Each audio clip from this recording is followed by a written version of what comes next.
Ladies and gentlemen, a very good morning to all of you.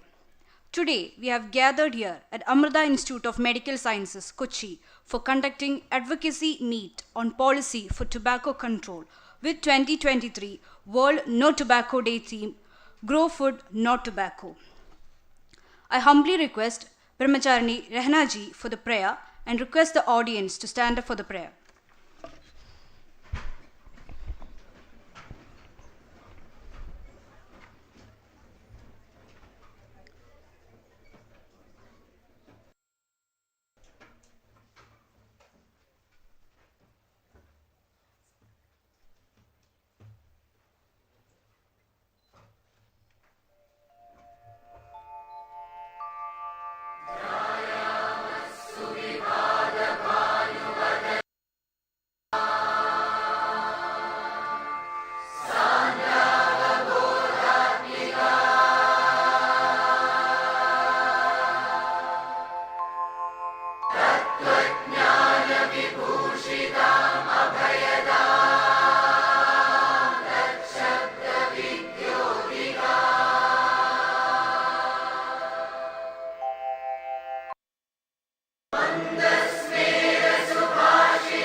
Now I invite our esteemed guest onto the dais, Chief Justice Dr. Justice K. Narayana Kuruppu,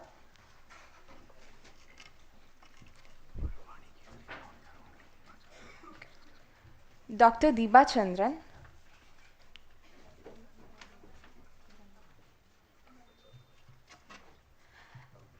Dr. K.R. Thangappan,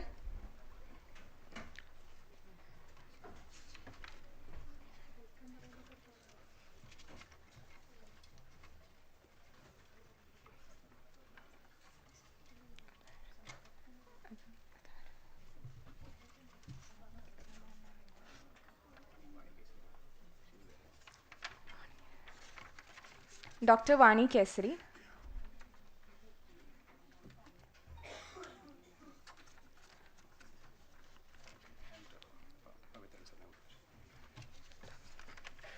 Dr. Pavitran K.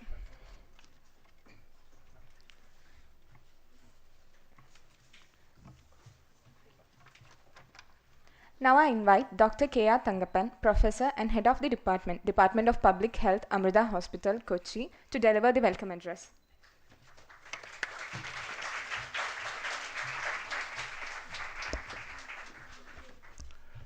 Good morning to all, and welcome to all of you to the Advocacy Meet on Policy for Tobacco Control. As all of you know, this year's World No Tobacco Day theme is Grow Food and No Tobacco. In fact, I think it is better to reword it, particularly for Kerala, grow fruits and vegetables rather than food. Because I think you must have all seen the recent Lancet article on the epidemic of diabetes in Kerala. It's about 25% of people are diabetic compared to previous 19%. It's very high. So maybe fruits and vegetables probably a better option in Kerala rather than general food. So let me come to my duty on welcoming the chief guest and other guests for the meeting. All of you know Dr. Justice K. Narayana Kurup. I know him because he is probably the most important ambassador for tobacco control, not only in India, probably in the world. Because he is the person who passed the verdict on ban on public smoking in Kerala in the year 1999, 12th July. In fact, it was much before the National Act on Tobacco Control, that is Cigarettes and Other Tobacco Products Act, COTPA, in 2003, and later on the FCTC, Framework Convention on Tobacco Control, in 2005, which is the first public health treaty in the world, which is ratified by 185 countries now. So even before that, I think Professor Narayana could pass the justice, and probably this is the reason, one of the major reasons why the only successful country in the world among major tobacco consumers in India, for example, China, not much impact after FCTC, Indonesia, not much impact after FCTC, but in India, there was some reduction. For example, in the GATS Global Adult Tobacco Survey 1, the total tobacco users in India was 274 million. It was reduced to 268 million in the next GATS, 2000 GATS 2, which means there was some reduction. But overall, globally, there was no reduction of tobacco. So that is a big issue, because even though percentage has come down in tobacco, the overall tobacco consumption increased in the world because of the population growth. So the population growth overtook the reduction in tobacco use. So that is why. So even in spite of that, India could at least reduce some tobacco use in the country. So I think I'm very happy to welcome Professor Justice K. Narayana Kurup, former High Court Judge of Kerala and Acting Chief Justice of Kerala.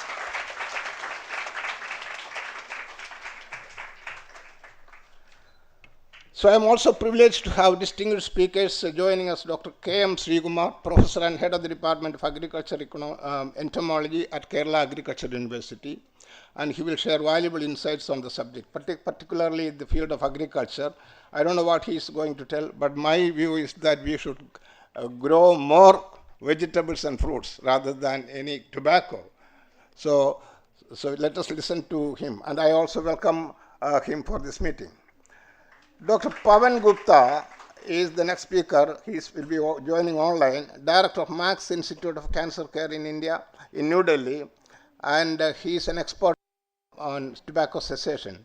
I welcome Dr. Pavan Gupta to this audience. Dr. Vani Kesari is already here. She is the Mahatma Menon Director, Interdisciplinary Research, Ethics, and Protocols. I welcome Dr. Menon. I also welcome Dr. Girish Kumar, KP, Principal, Amrita School of Medicine, and Dr. Deepa Chandran, Principal, Sri Sharada Vidyalaya, Kaladi, to the event. Welcome, madam. I also welcome our panelists, Dr. Pavitran K., Professor of HOD and HOD Department of Medical Oncology and Hematology, AIMS Kochi, Dr. Akhilesh K., Professor of Department of Respiratory Medicine, he's here, okay, and Dr. Lakshmi, Assistant Professor of Department of Psychiatry. And also Dr. Ashwati, he is the head of the Department of Community Medicine. I think she is the woman leader in our campus on tobacco control. So I think we should specially welcome Dr. Ashwati to this audience. We are excited to gather together with experts and advocates like yourselves to discuss and address the pressing issues of surrounding tobacco control. Your presence and contributions to this event are invaluable, and we look forward to a fruitful and enlightening discussion. Thank you all. Once again, welcome to all. Thank you very much.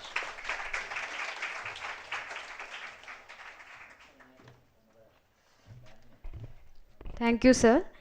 Now, I invite our renowned Chief Guest, Dr. Justice K. Narayana Kurupa, former Judge, High Court of Kerala, and Acting Chief Justice, High Court of Madras. Sir is the recipient of many honors and awards at regional, national, and international level for his outstanding contributions, especially in the field of tobacco control, public health, and human rights. I welcome you, sir, for rendering the inaugural address and lighting the lamp.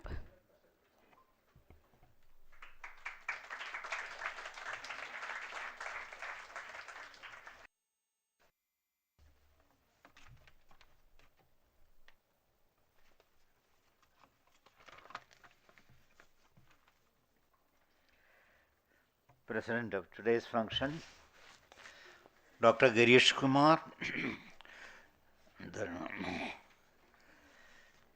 Dr. Pavitran, Vani Kesari, Doctor, all the distinguished dignitaries on the dais and distinguished invitees, ladies and gentlemen.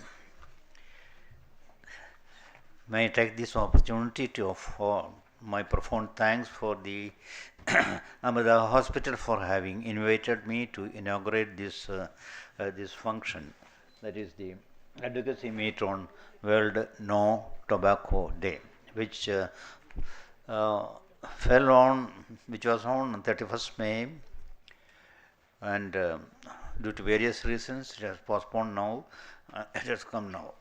This is the so. Speaking about tobacco,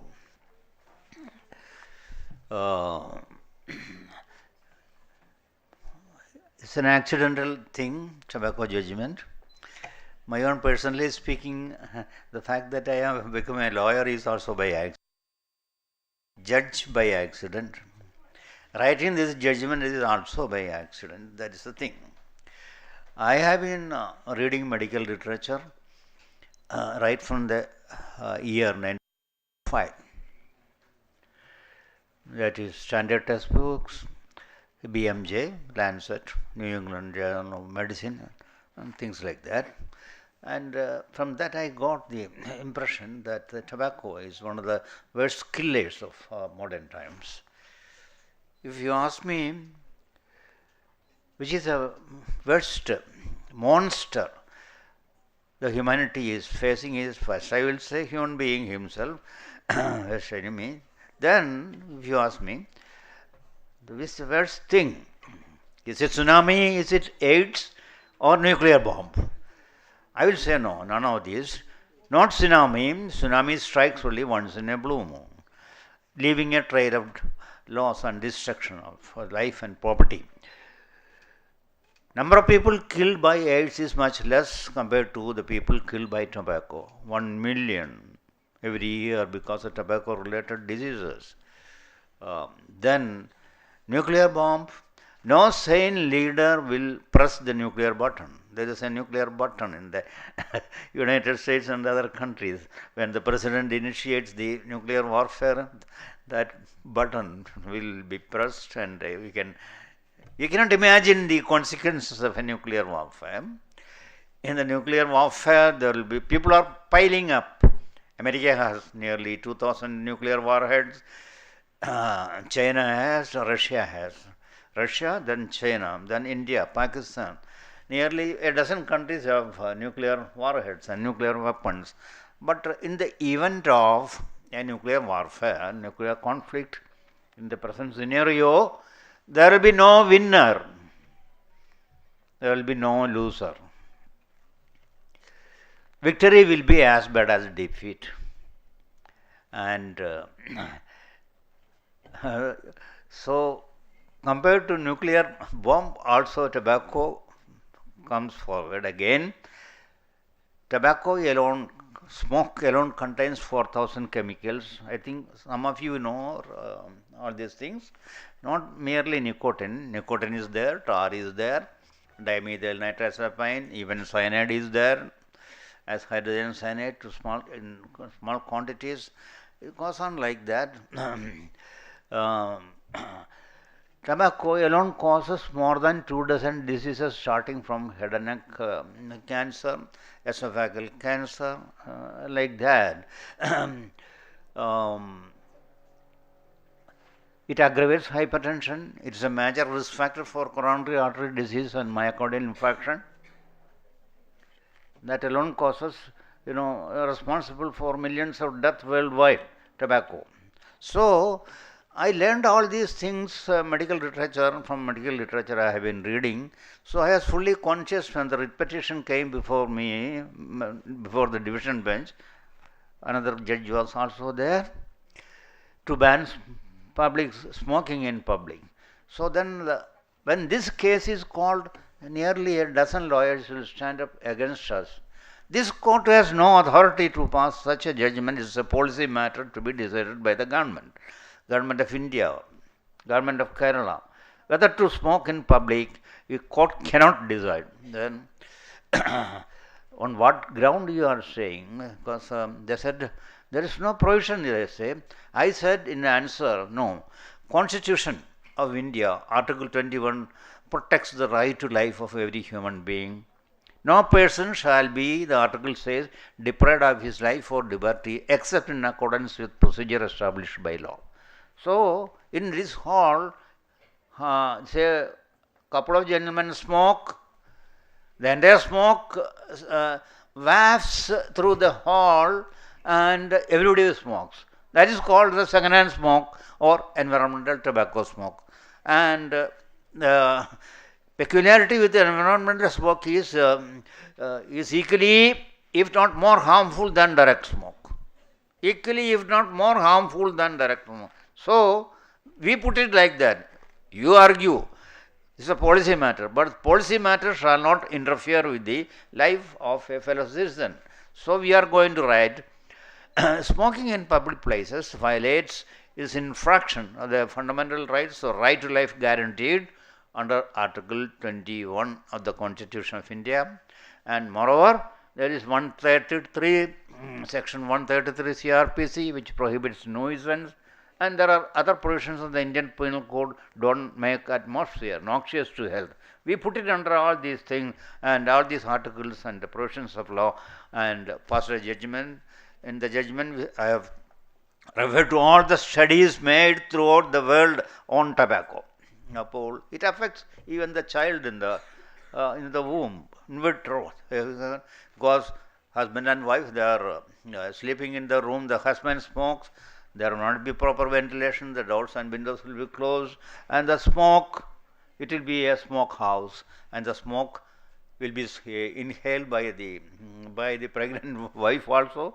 The smoke goes inside, the child inside also gets it, and born with lot of abnormalities. Being the special child, maybe the reason will be this. Nobody has conducted so much of research on this question. So, I said tobacco contains 4,000 chemicals. It is responsible for more than 2 dozen diseases, head and neck cancer, esophageal cancer, and all. And it's a major risk factor for coronary artery disease. It aggravates hypertension. One cigarette you smoke, your systolic pressure will increase by 10 point mercury. Instead of 130 by 80, it will be 140 by 80, so like that. And if you smoke 10 cigarettes a day or more, your pressure will remain elevated. That is also a major risk factor that produces stroke and things like that, brain attack. So, considering all these, we pass judgment, and most important, there is no use of passing judgments. So many judgments are being passed in this country. This is the first judicial initiative in the whole world having the uniqueness of addressing the scourge of second-hand smoke or passive smoke coupled with a ban on smoking in public places. I have checked that at that time, is it going to be a record-making thing? I reached Australia in the internet, Google.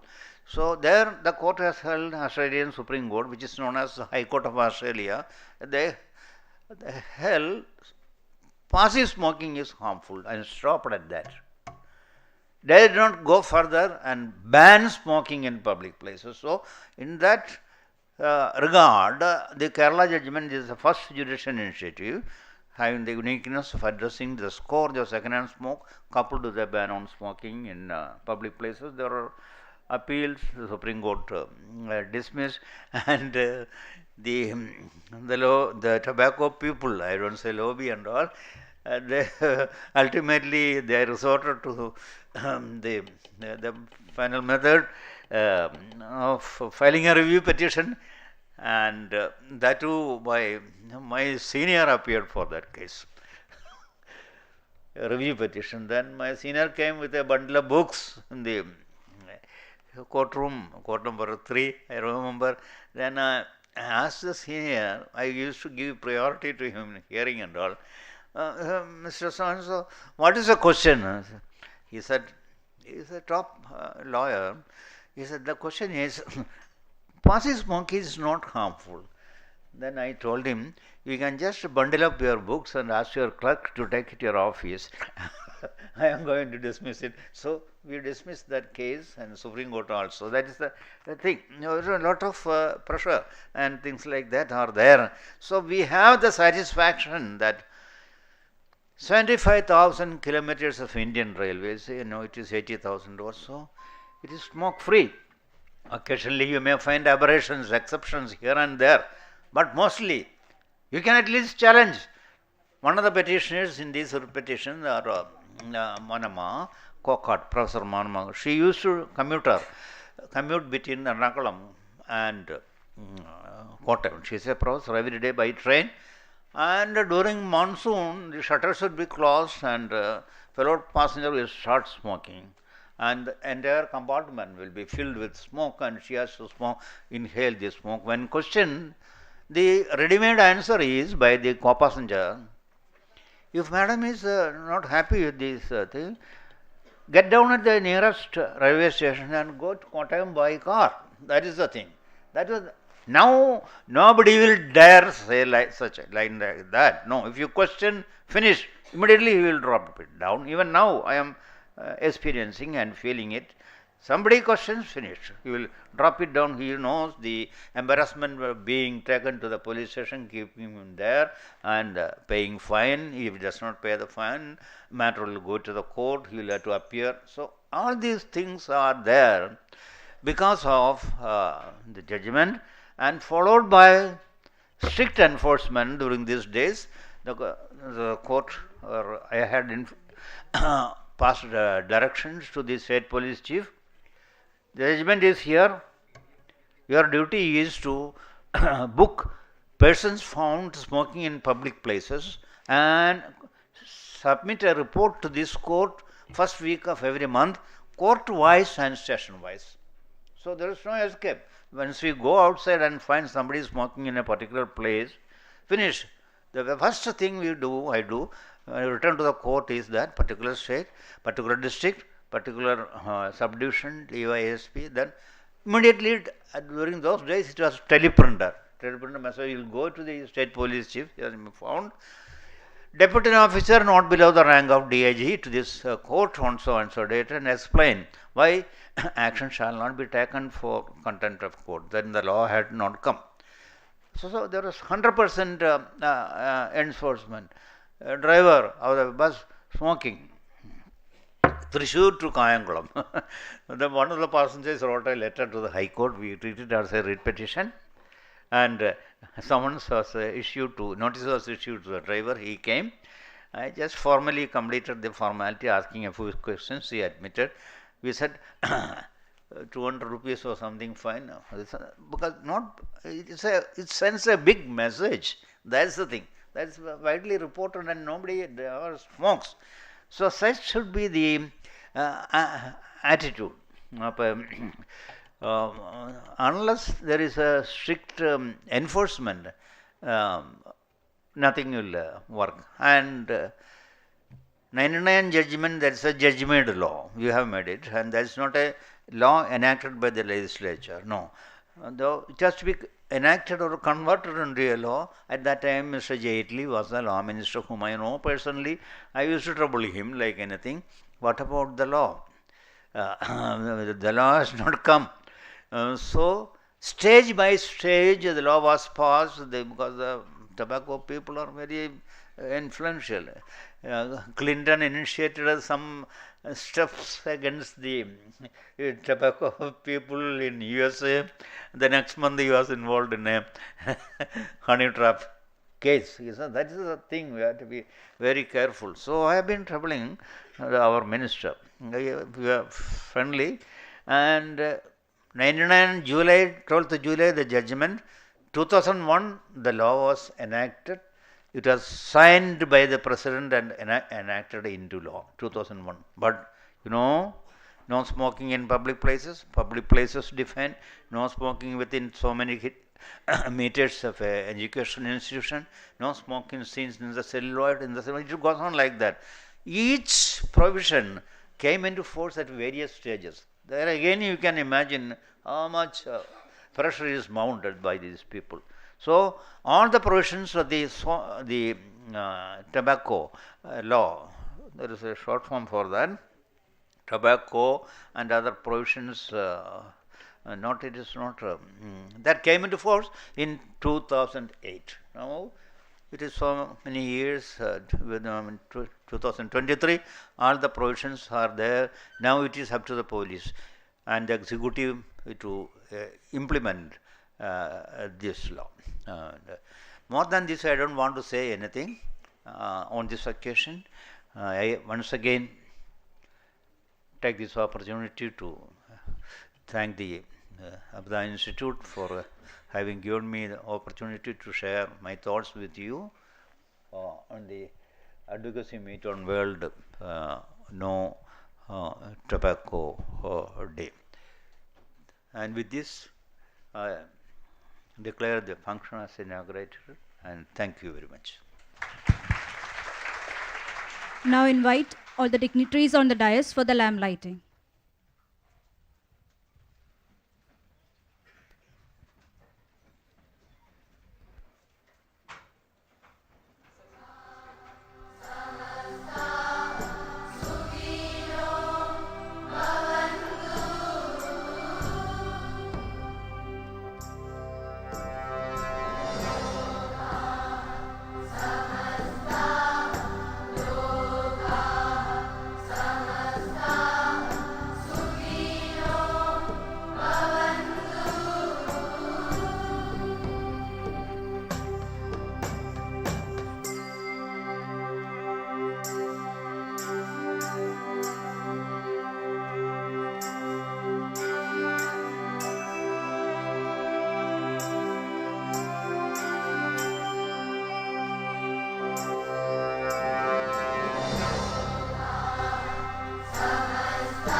Now I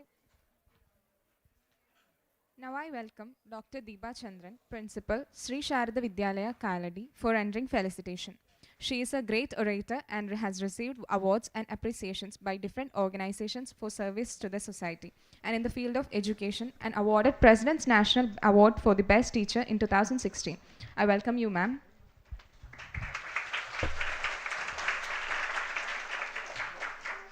Namaste to all of you. Very respected Justice, all the dignitaries on the dais, doctors, all this student community who are in front of me. First of all, thanking Amrita Institute for two reasons. One is for organizing this wonderful event, because when I was going to light the lamp, doctor said, ladies first. I said, doctor, there is no gender inequality on this topic, because there was a time when we were girls and we never used to think about tobacco or smoke or any such of things, because as girls we were brought up like that. But if you talk to a generation now, there is no gender inequality in this. I think girls are more aware about it.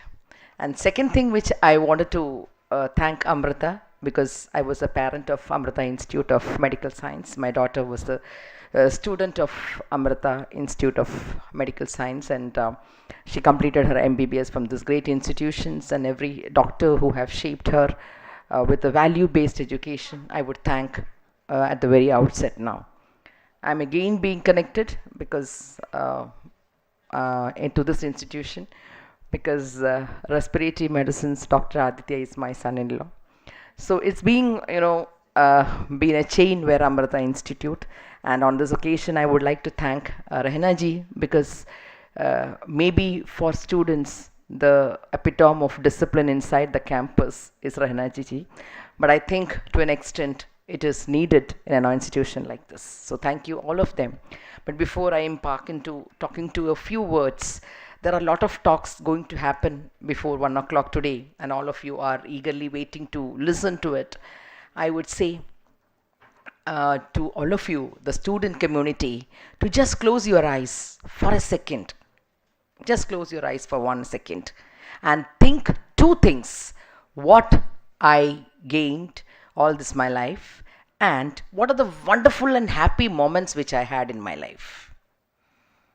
Just go through, just for a second, recollect the most happiest moment in your life, and what are the accomplishments you have got, and also what is so deeply creating the happiness in you.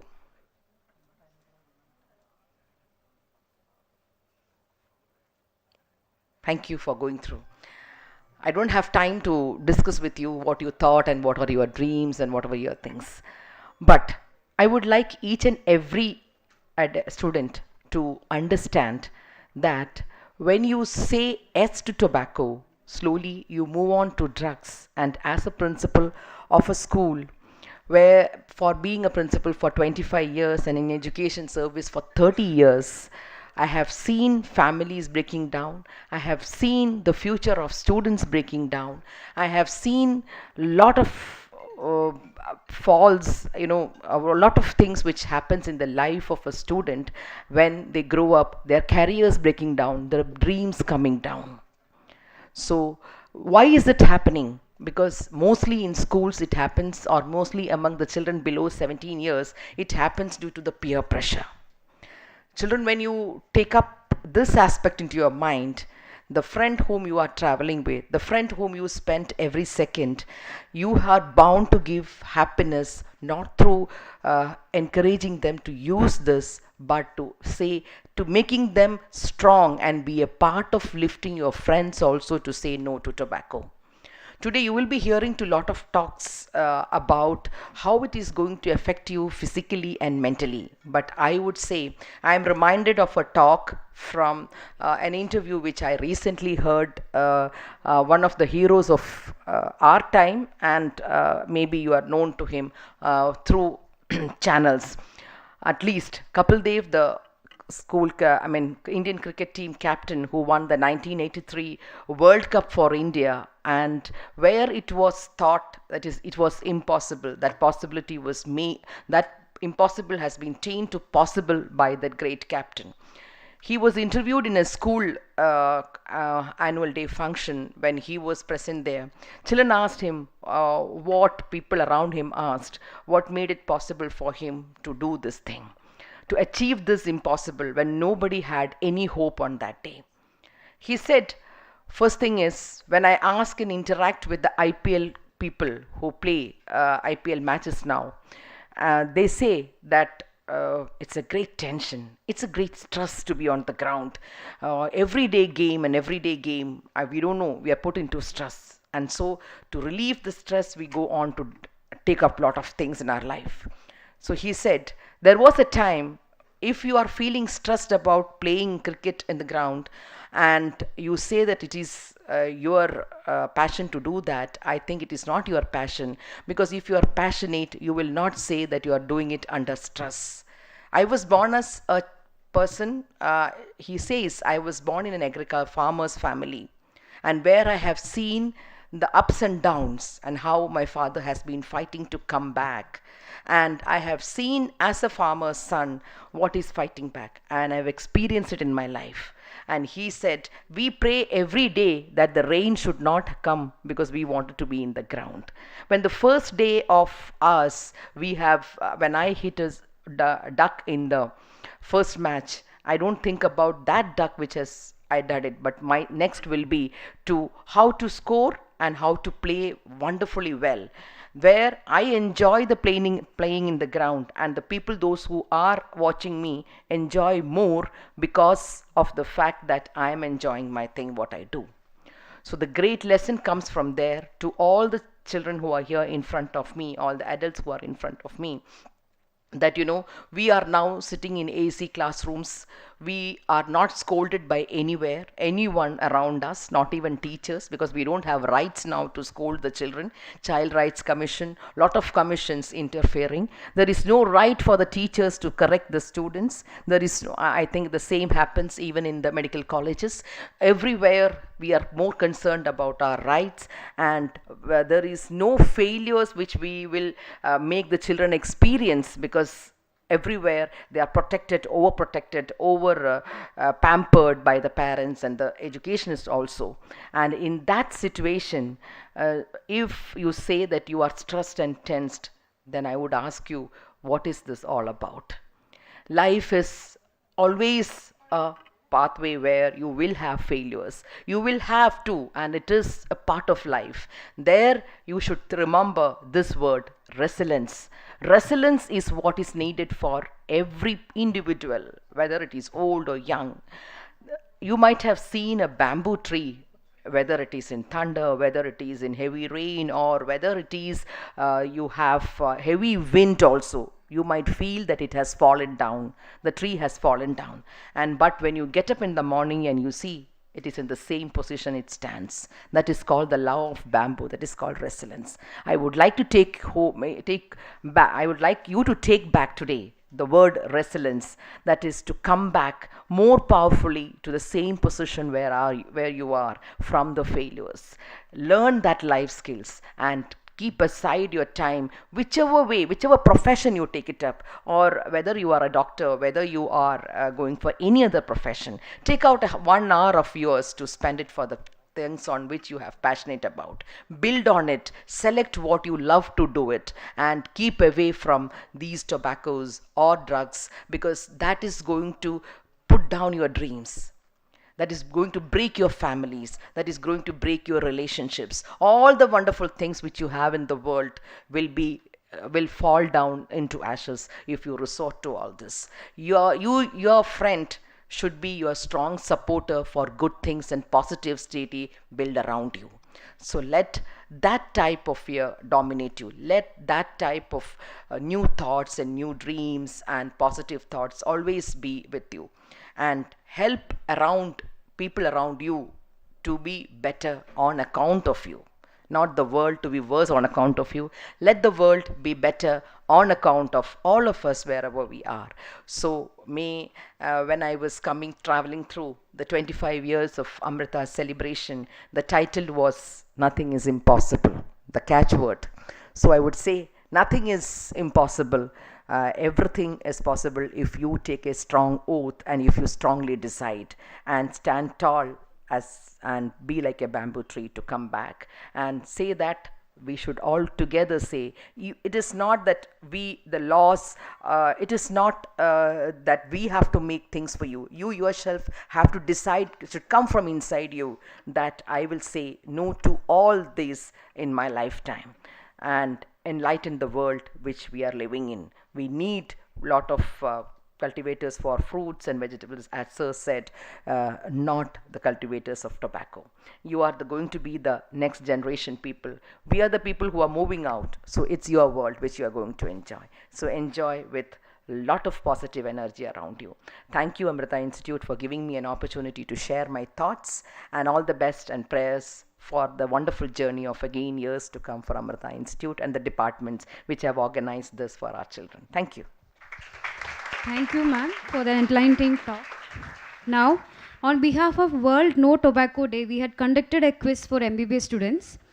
I invite Dr. Justice K. Narayana Kurupal for giving away the first prize. The first prize winners are Fida Labi and Tiasha Nandi from 2021 MBBS batch.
Now I invite Dr. Vani Kesri to give away the second prize.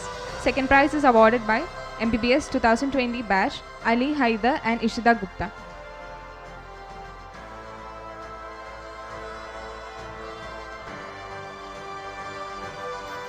Anyone from that batch can receive.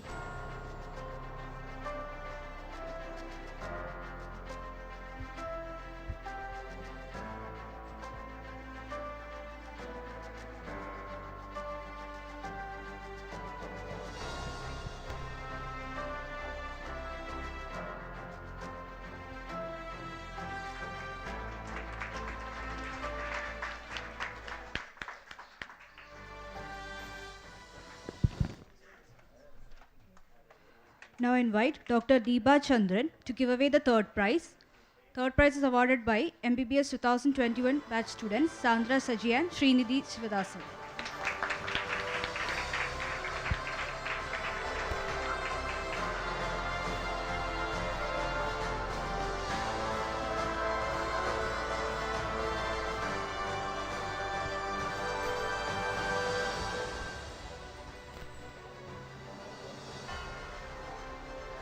Congratulations to all participants.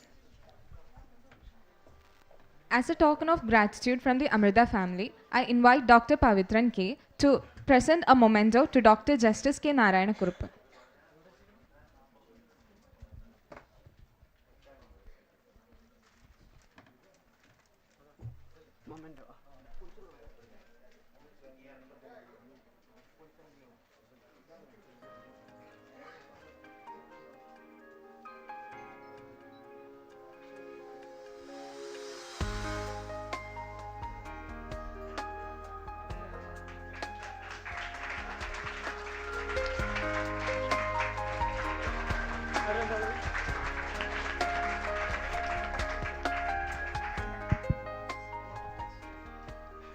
Now I invite Dr. Vishnu V. Narain for delivering the vote of thanks.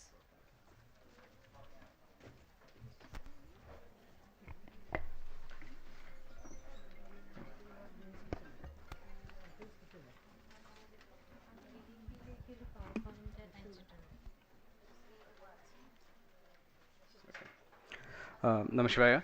On behalf of the organizing committee, I stand here today to express my heartfelt gratitude and extend a warm vote of thanks to everyone. First and foremost, I would like to extend my deepest appreciation to Justice K. Narayanakurup sir for gracing us with his presence and for delivering an inspiring inaugural address as well. His wisdom and valuable thoughts, I'm sure, have enlightened us all. Sir just left. Okay, fine. I would also like to express my sincere gratitude to Dr. Girish Kumar sir, the principal of our institution, for his unwavering support and guidance for this event. Unfortunately, he couldn't be here with us today. And I would like to thank our respected Brahmajanini Rehana ji for accepting our invitation and gracing our occasion, and our very own Atma, that is our anti-tobacco movement of Amrita, which she is coordinating, who has also been part of this event. A special mention goes out to Dr. Deepa Chandran Madam for accepting our invitation to be part of this event and associating it with us. I think it was a wonderful speech which you gave back there. And at this moment, I would also like to thank our speakers, our upcoming speakers, that is Dr. K. M. Sri Kumar sir, Dr. Pavan Gupta sir, and Dr. Vani Kesari Madam, who will be delivering their talks very shortly. My heartfelt appreciation is extended to the team members from the Department of Respiratory Medicine, Oncology, Community Medicine and Public Health, whose background work has been very crucial. You've seen them all around here and all. They've done a great job. And we would also like to thank the audiovisual team out there for their impeccable technical support they have offered us. Last but not the least, we would like to thank or extend our heartfelt thanks to the students of Sri Sharada Vidyalaya for joining us. It's an amazing experience to have you all with us here. And our own very own MBBS students, our MPH students, students from the respiratory therapy, and our PG residents, faculty, and other staffs from the departments of community medicine and public health, from respiratory medicine, oncology departments, and everybody who is out here. So once again, on behalf of the organizing committee, I extend my sincere gratitude to each and every one of you. Thank you.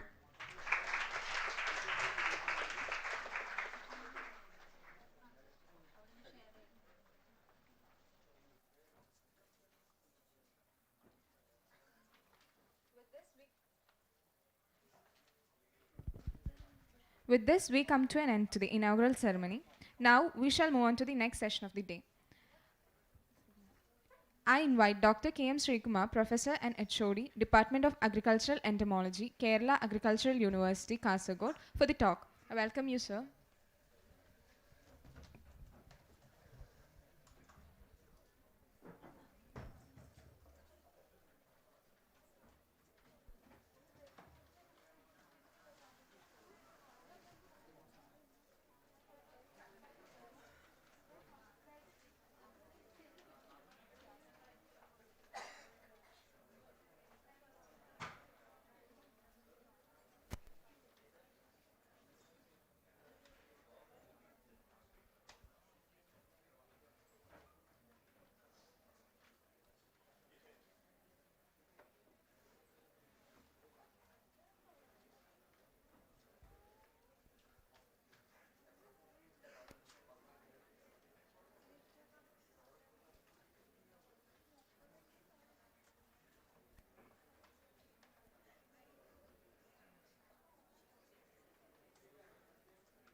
Hello, am I audible?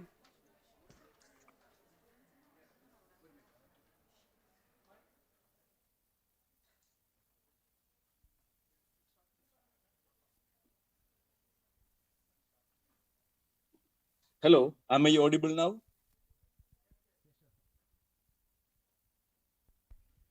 Yes, you are. Hello, sir. You're audible, sir. So you can start, sir. You may start, sir. Thank you. Okay. Session starts. So, thank you very much for inviting me to present the topic tobacco production use and alternate uses during your seminar on. Sorry, sir. Just a small interruption, sir. Can you put your slide into slide share mode, sir? Right. Yeah. Yes. Thank you, sir. Thank you. Okay. It's okay, no?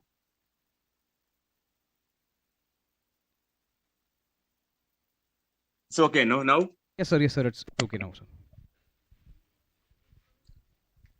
So we'll come to the other side of the story. That is the tobacco production uses and export and alternate uses. Because what we'll be discussing is one side only.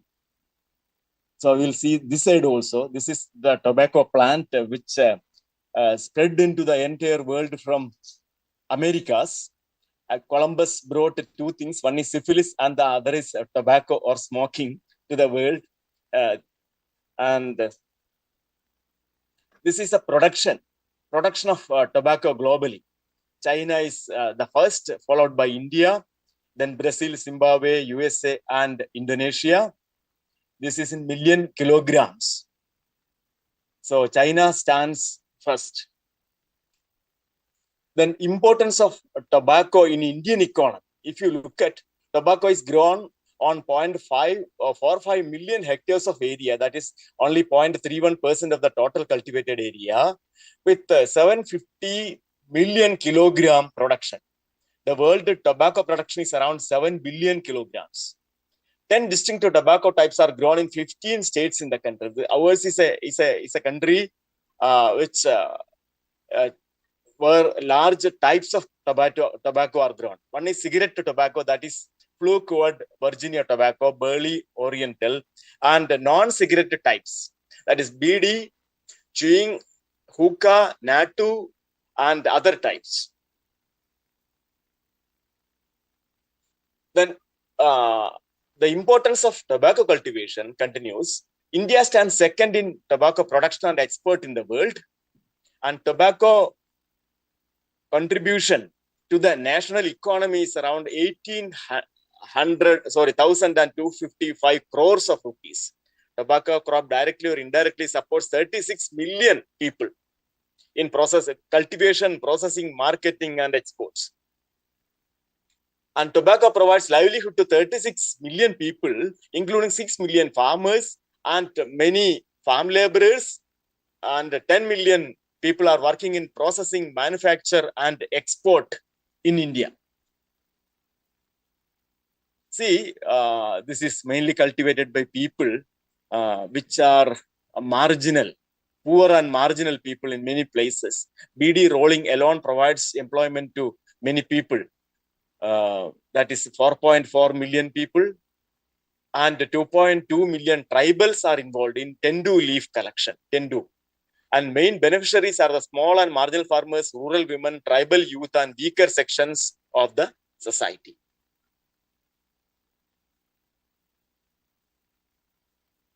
Annually, tobacco contributes 4,400 crores towards foreign exchange earnings, accounting for 4% of the country's total agri exports. This is export alone. 14,000 crores of excise revenue, which is more than 10% of the total excise revenue collection from all sources. These are the states in the country where different types of tobacco are grown. Here you can see there is no, Kerala is not at all there. Andhra Pradesh, Karnataka, Gujarat, Karnataka, Tamil Nadu, West Bengal, Assam, Bihar, UP, such places. So it is Andhra Pradesh. So here Kerala and Kasaragod previously tobacco was cultivated, but nowadays it is reduced to few acres only. Previously, tobacco cultivation was a very profitable business in Kasaragod, but now it is almost reduced, and other crops like different types of vegetables and other crops are sharing that area now. So export, if you look at India's share in the world cigarette export is less than just 1% only. UK, Germany, Belgium, and erstwhile USSR, South Korea, and South Africa are the major importers of our flue-cured tobacco. The exporters of scented BDs, hookah, tobacco paste, scented chewing tobacco, and sada are also noteworthy. They are also being exported from our country. Nicotine sulfate is manufactured and exported to many countries for pest management purposes. That is used for pest management and also nicotine production. So nicotine sulfate is exported, from which nicotine is extracted and used for further purposes. Tobacco production and export. See, tobacco production in India is almost not swinging very high. It is going on around an average of say 700 million kilograms. And the tobacco export also is swinging around 900 million US dollars. So tobacco production policy, we have a tobacco board and there is a tobacco production policy. The crop regulation is by tobacco board and is demand driven. And any increase in or decrease in crop size is as per the demand and supply of flue-cured tobacco, that is cigarette tobacco, in domestic and international markets. The government of India had freezed the upper ceiling limit of crop size for flue-cured tobacco at 270 million kilograms. For Andhra Pradesh, 170 million kilogram, and Karnataka, 100 million kilograms. And the tobacco board is regulating the cultivation around these limits. Every year it is regulating the cultivation around these limits. It is by the board. So policy, India is a signatory to WHO's Framework Convention on Tobacco Control that Honorable Justice has already mentioned. The obligation to import the provisions of the FCTC in India to reduce the consumption of tobacco by implementing demand and supply reduction measures. So according to the demand only, there will be supply.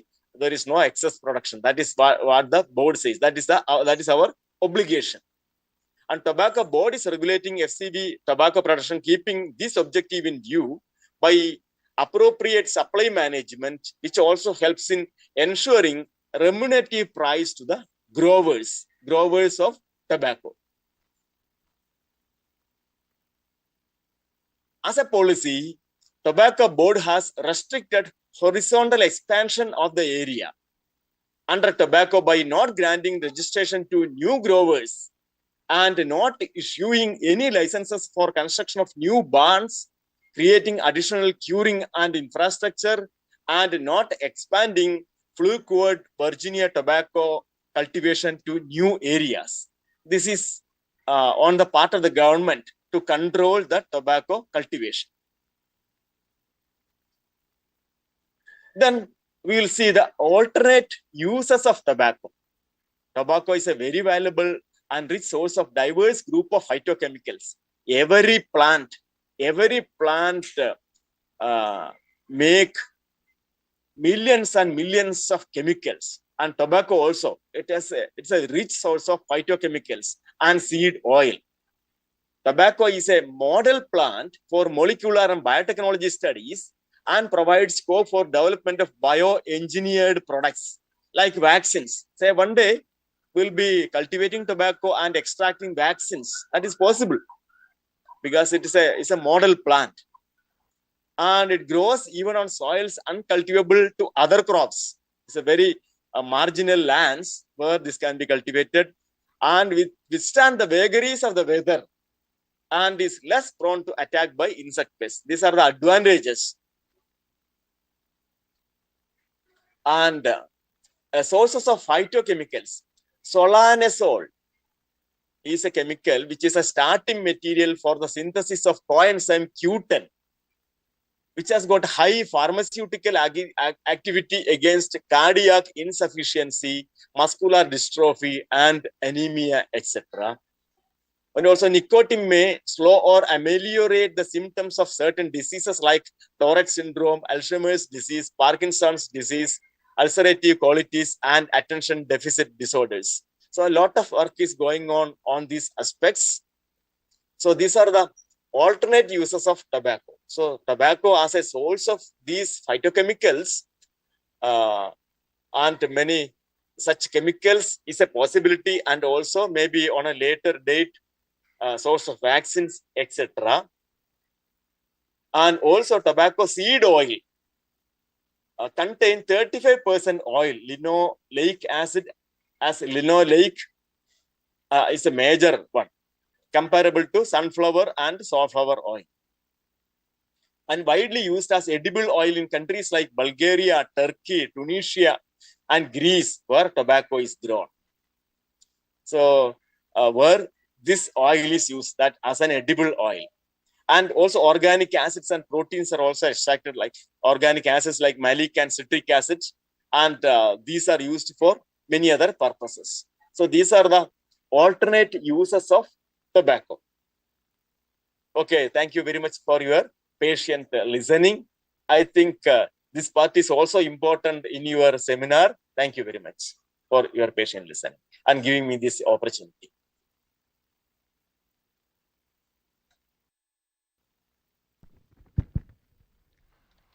Thank you, sir.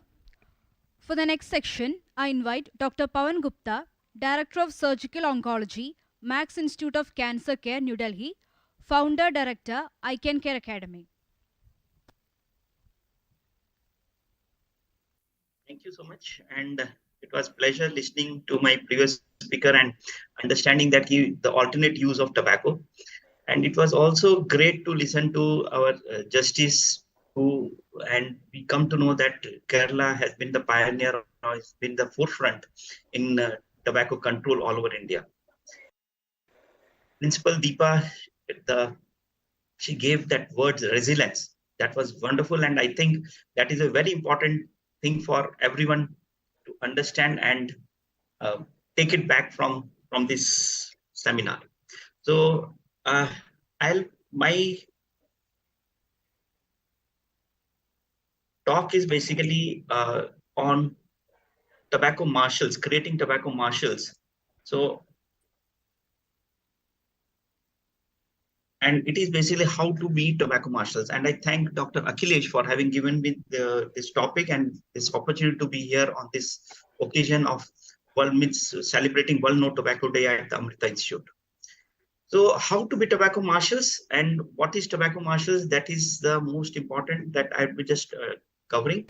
I'm not going to talk about what is the harm of tobacco, what are the other aspects of tobacco. I'll just focus my talk. Why is the tobacco marshals required, and what are the important way how we can become tobacco marshals and how we can create a tobacco-free society. So this tobacco marshals, what we started some time back, it has been recording in progress. This was actually conceptualized by me and implementation, and it has been taken further, or it has been taken further ahead by Mrs. Sonal Bhatia, who is now the tobacco marshal leader of India.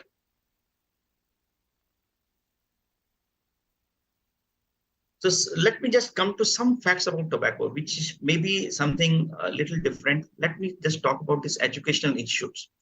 If you would have noticed something that now Principal Deepa is there, and if you'll see all education institute, whether it is medical college, whether it is engineering college, management college, agriculture college, whatever it is, at the time of entry, when the students enter the medical college or this institution, the tobacco users are only maybe maximum 1 to 2%. However, when they leave the medical college, if you look at the if you survey the entire group who is leaving the institution, whatever the institution, whether medical, whether educational, whatever education institution, almost 70 to 20% are into tobacco. And this is something of concern, right? Entry is only very few are into tobacco, but by the time they exit, they are almost 70 to 20% of the batch is into tobacco. And this is something that we need to notice, and this is where we need to really work on. So every child, and that is what I'm saying, from the childhood itself is exposed to tobacco. thanks to the movies, thanks to these film stars, or what we call it as the billions of today, and thanks to all the advertisement that is going on. School, but at the same time, I reiterate, school is the best time to make an impression for long-lasting effect, right? And then if you look at the drawing room today, every soap opera, whatever it is, that drama that is happening, wherever something is happening, it is bombarded with advertisements. There are advertisements in between. The mother may be sitting with the child, and they are noticing that these advertisements are coming on the TV screen, and it is a continuous bombardment, and that is where we need to counter these bombardments.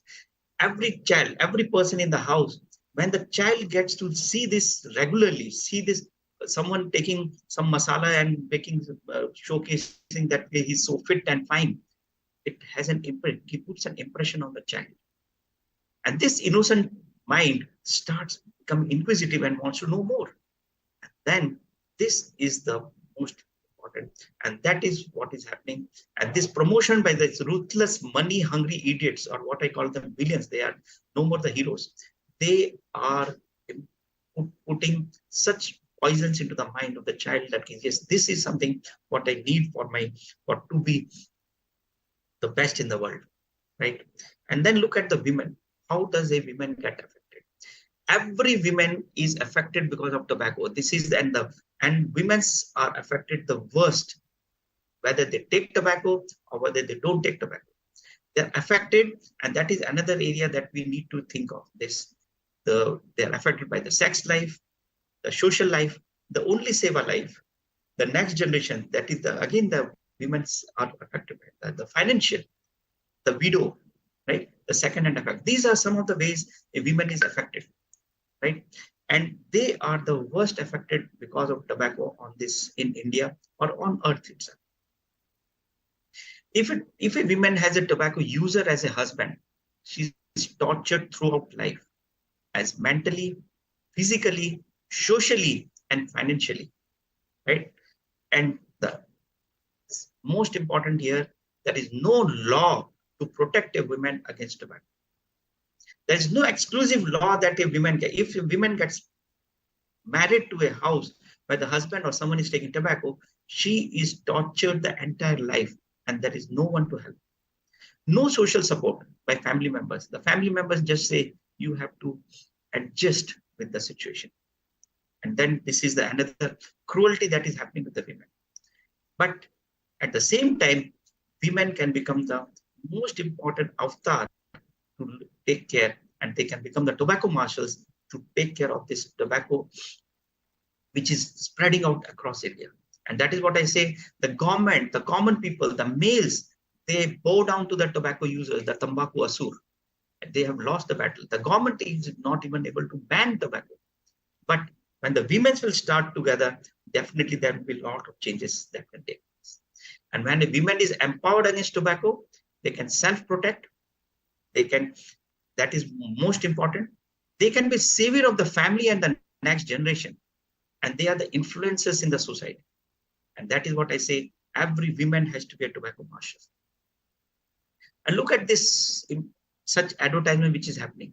And let me put it here, India, and whether it is Kerala or whether it is Odisha or whether it is UP, we have got the highest number of submucosal fibrosis in the world. And it is because of the varieties of tobacco that we see in India, which is not available in any other country. Most of the places you can get the smoking varieties, but in India, we have got such varieties. And this, not just the tobacco which is there, but the chemicals, that the betel nut which is there, the alcoholic acid, that is the cause for the submucosal fibrosis. And I can tell you, we have got more than 50% who are taking tobacco. That almost like 13 to 20%, 20 crore people in India are suffering with submucosal fibrosis. So when we are talking about the tobacco control, right? One thing that I always say, intermittent versus a sustained effect. Like when the World No Tobacco Day comes, everyone gets charged up and they are we will do some program or the other program, right? And it's an intermediate. And then the entire year we are not doing anything. But if you go similarly, if we look at the school programs, if sometimes a doctor will be called to give a talk, right? And but after that, there is no program or nothing which is happening in that. So if we look at a area, if educational institutions or a corporates or a PSUs or anything, until we have a sustained program entire year, we will not be able to make a difference. And this is what I say, when we have like just giving an example of a sustained program in a school, yet sustained program in a school can be carried out by tobacco marshals for the entire year. If we have tobacco marshals in the school, we can do that. And the program as per need of the occasion, it can be anytime. We can have multiple programs throughout the year. Maybe it can be drawing competition, it can be quiz competition, it can be just during Dasharas, we can do with anything that you learn. So if we need to create these tobacco marshals in the schools. More than that, the new students being sensitized. Whenever the new students comes to the school or to the education institutes, they need to be sensitized. When they have come, they're not exposed to tobacco. But when they go out, not many of them have started tobacco. So this, by being a permanent tobacco marshals in the school or in the educational institution, we can definitely make a lot of difference. The school marshals help counsel the students and give and guide them to quit tobacco. That's another very important. Marshals are supported by tobacco association specialists. I'll come to that. They are the part of a bigger group. Training of tobacco marshals like social workers, school teachers, counselors, that has to be there. The book Be Smart, Do Not Start is given in the schools to all the students. And the standardized sensitization module can be given to the tobacco marshals who can present it to the various classes that can take place so that every child is sensitized against tobacco. This is a very important slide that I want to put it forth in front of all of you, and that is that medical treatment is available to quit tobacco. This is something that I want to specifically put here, that most of the time when we are asking the people to quit tobacco, they have the difficulty.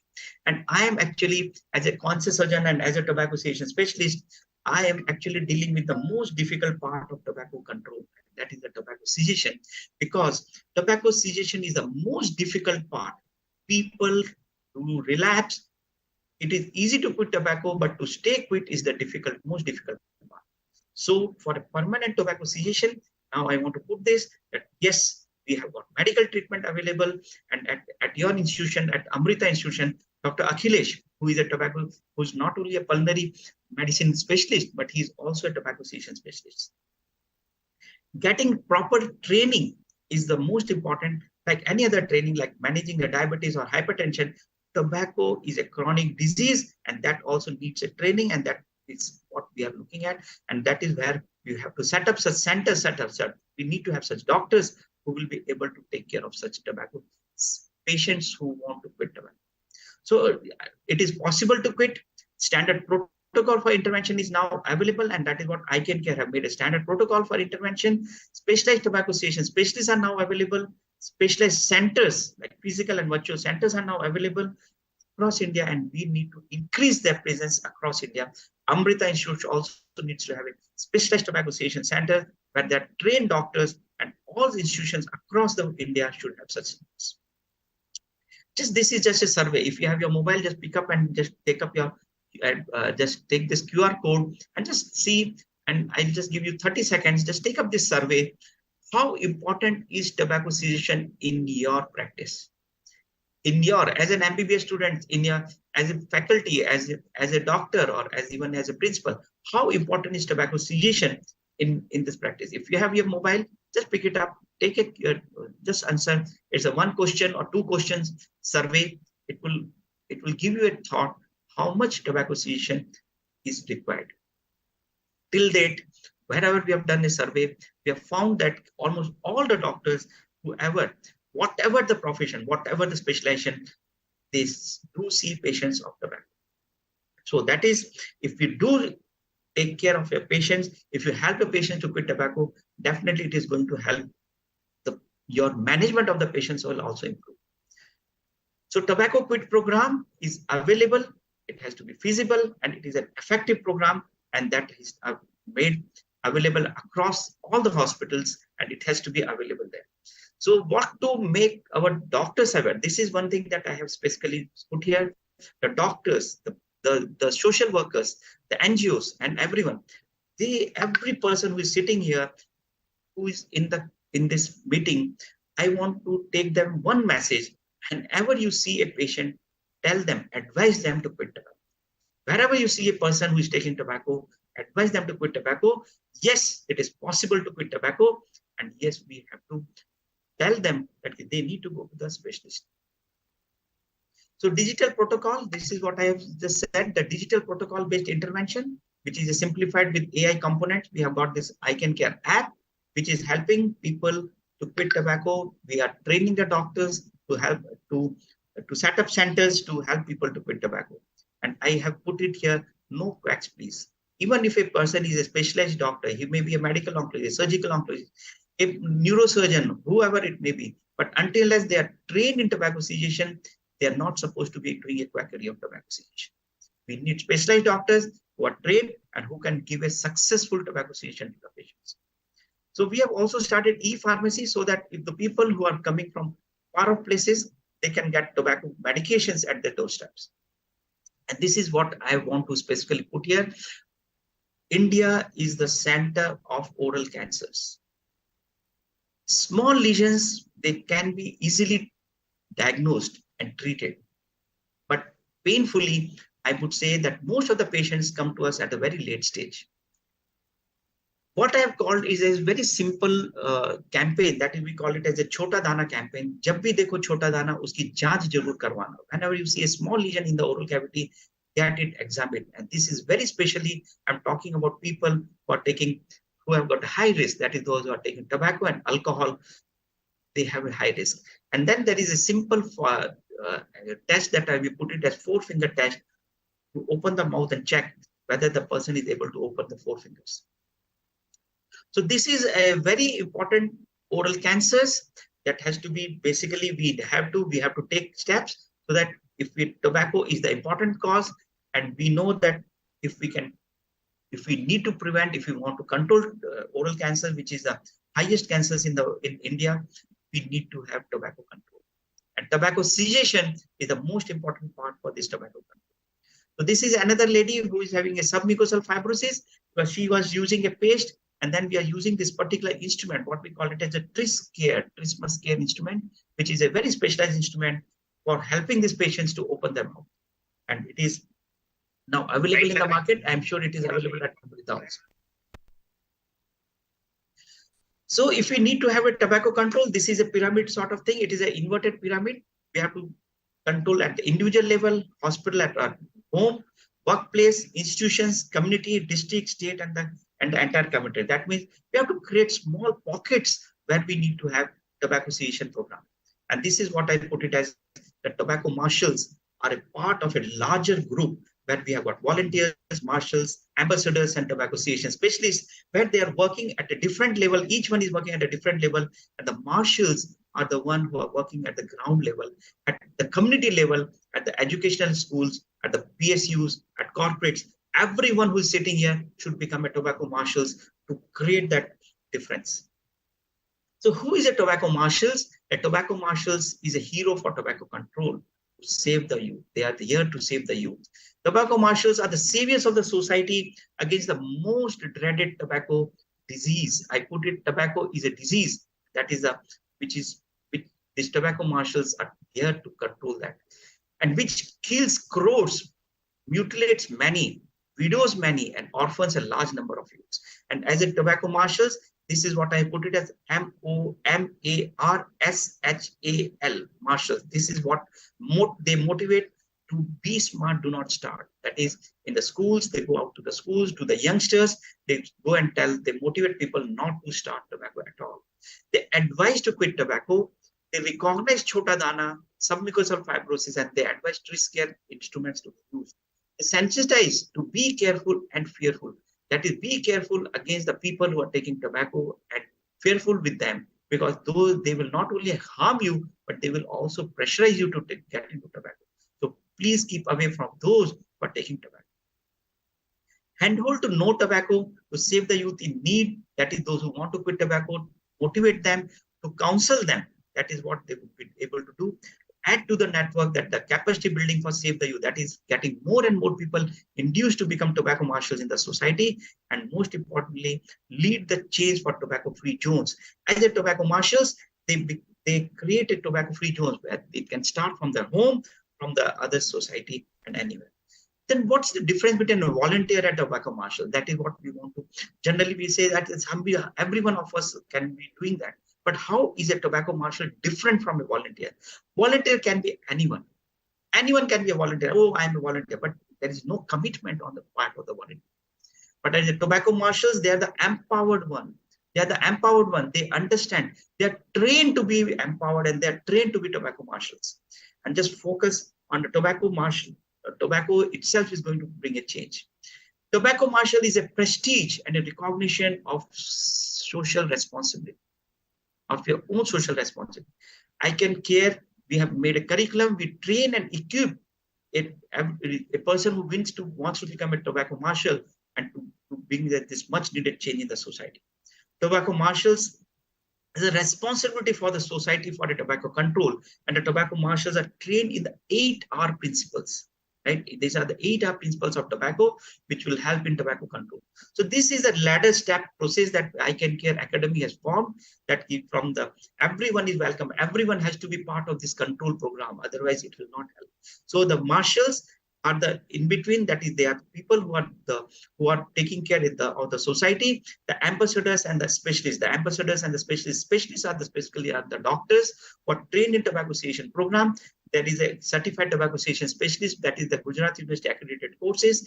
Ambassadors take up the orientation course in tobacco cessation. So the marshals are the basic course in tobacco control, and that is what is the various types of this. So every person has got a responsibility: tobacco marshals, tobacco specialists, and the tobacco ambassadors. So every place, if we have the larger group, then only we will be able to create a real difference in the society, and we'll be able to make India tobacco free.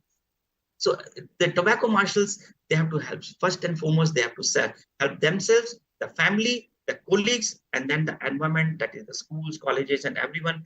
They are responsible for each and everything.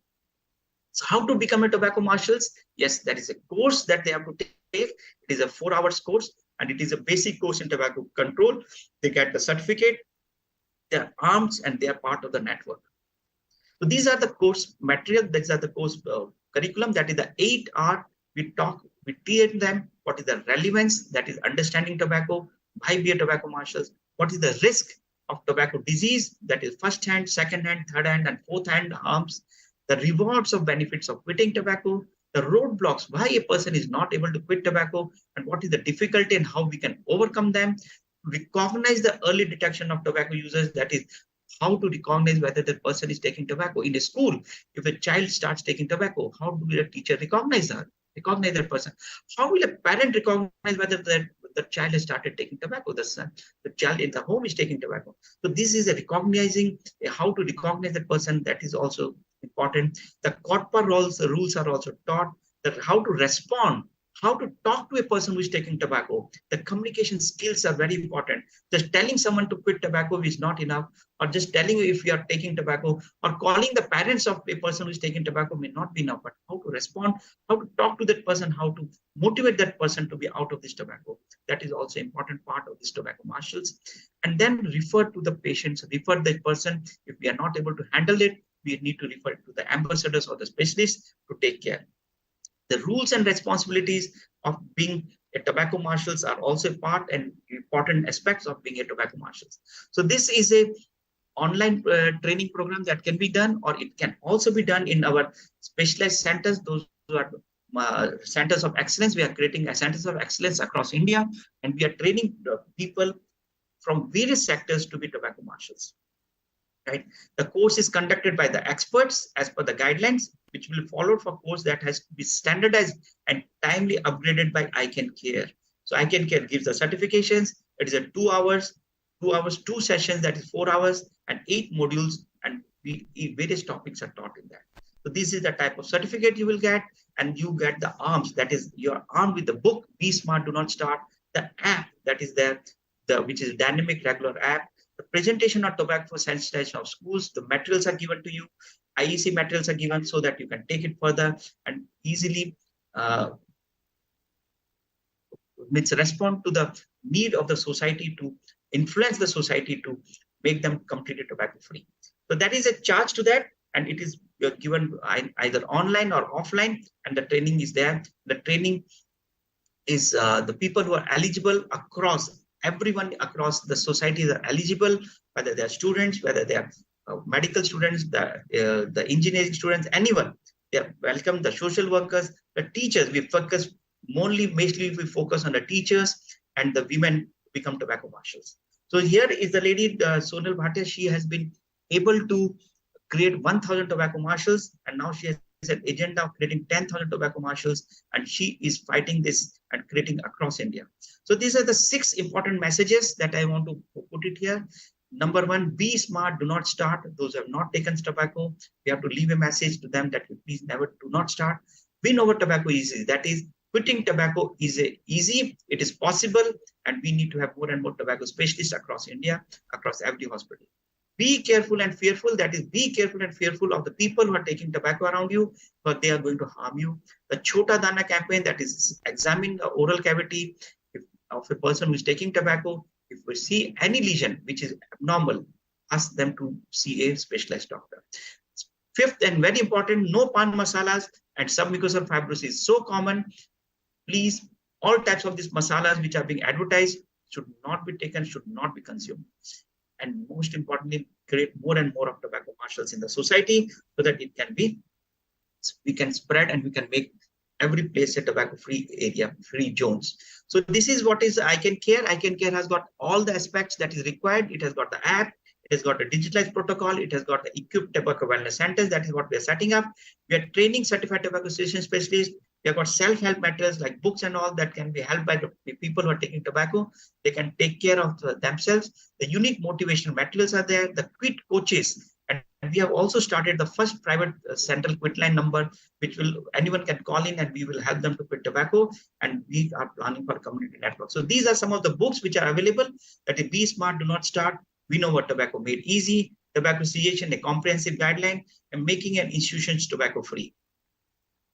So what we need is that we need to create a social outrage, and we have to frown at the people who are taking tobacco. We are not accepting anyone who is taking tobacco in the society anymore.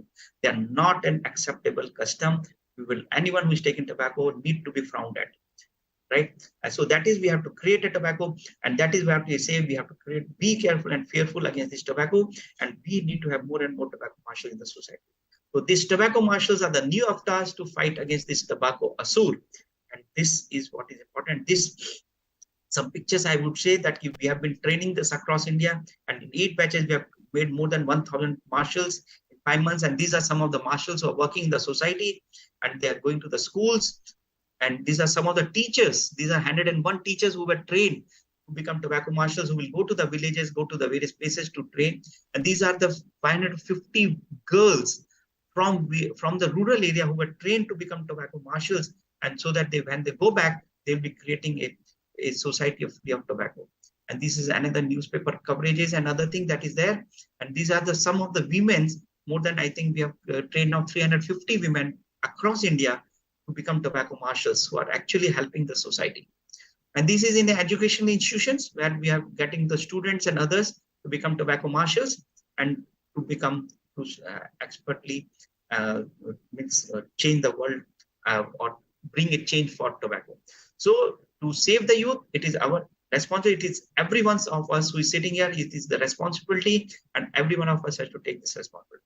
I thank you for your patient hearing, and I'm sure all of you will come forward and to become tobacco marshals. And we have to bring the change in the society.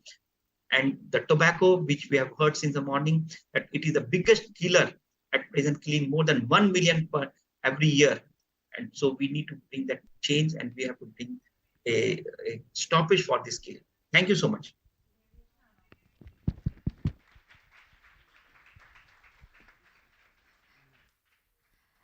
Thank you, sir.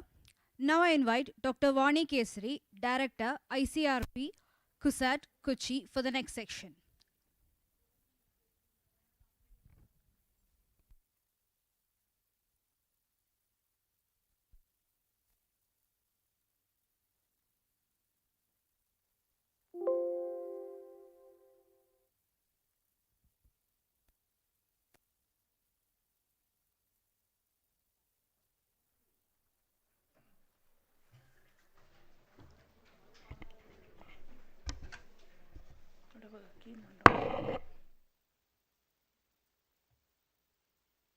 Recording stopped.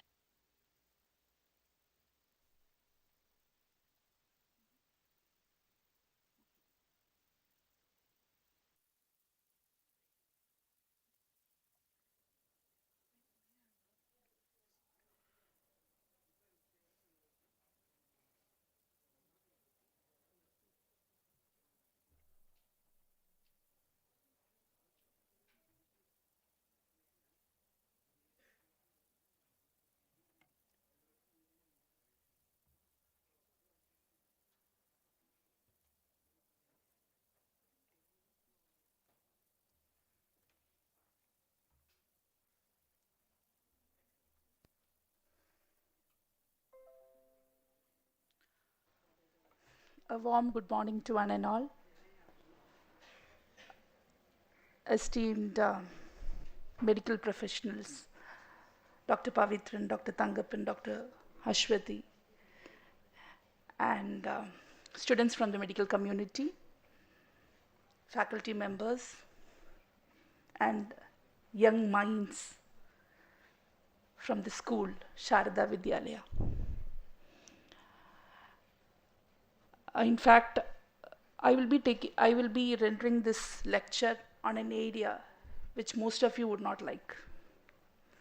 But unfortunately, being citizens of this country, we are bound by law and we need to know what the law says. So I'll be giving you an idea of what are the rules and regulations persisting in our country as well as at the global level, and what really prompted the regulatory measures to be undertaken under the aegis of the World Health Organization, which prompted regulatory measures by the nation states. So, as a common adage for all lawyers and those belonging to the legal fraternity goes in, ignorance of law is no excuse. So be it whoever it is, we need to know the law of the realm. Friends,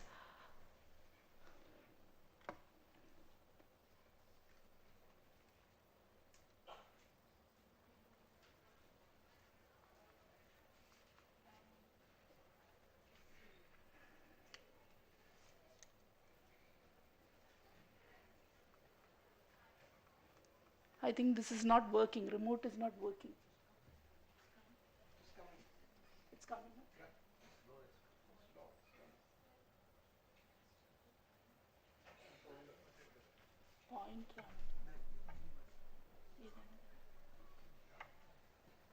There's an inextricable link between individual and public health. Most of you might be knowing that WHO has attempted to define what health is. It's a state of complete physical, mental, and social well-being. And it does not merely mean the absence of disease and infirmity. So the common presumption among all of us is that if you don't have a disease or if you are not disabled, it means that you are healthy. But according to WHO, it's not the state of physical or mental well-being alone, but also social well-being. So the concept of health, as popularly conceived, is not the individual's physical and mental well-being, but also a healthy relationship with the surrounding society and environment. So it becomes axiomatic that public health is inextricably connected with the individual health. The World No Tobacco Day was created in 1987 by member states of the World Health Organization. For what? To raise awareness of the harms caused by tobacco products to people, public health, communities, and the environment. So it's not alone related to health aspect, but also to the environment in general, the society and the environment in general. So public health at the local, national, and global levels is significantly affected by tobacco production, marketing, and consumption.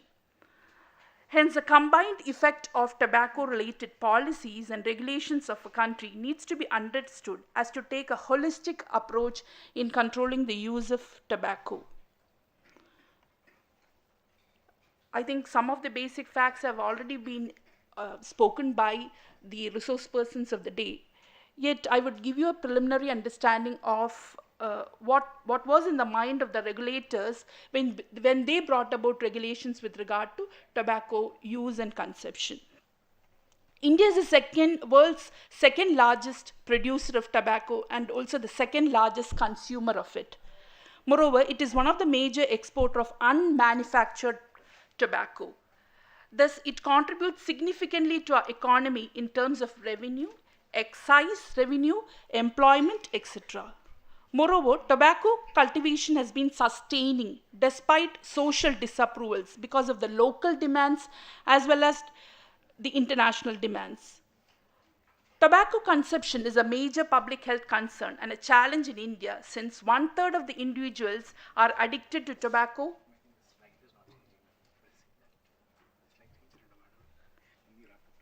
Okay.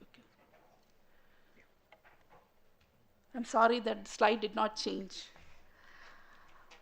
Tobacco consumption is a major public health concern and a challenge in India since 1/3 of the individuals are addicted to tobacco consumption in its different forms.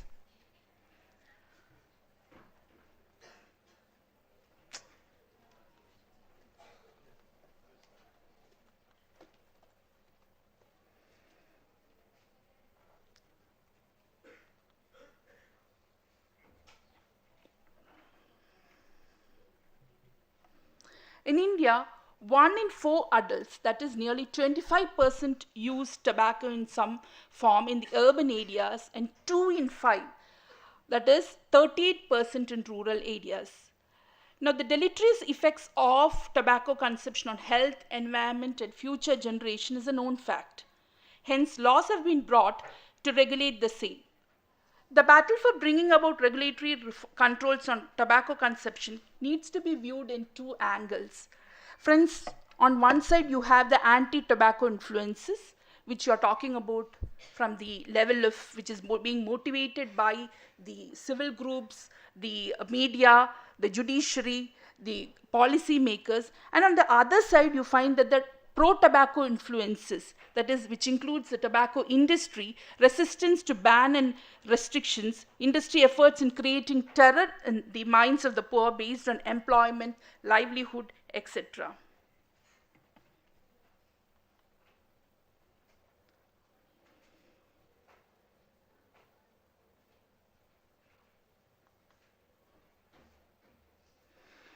Now, the fundamental law, when you look into the fundamental law of the country, anybody who can say which is the fundamental law of the country?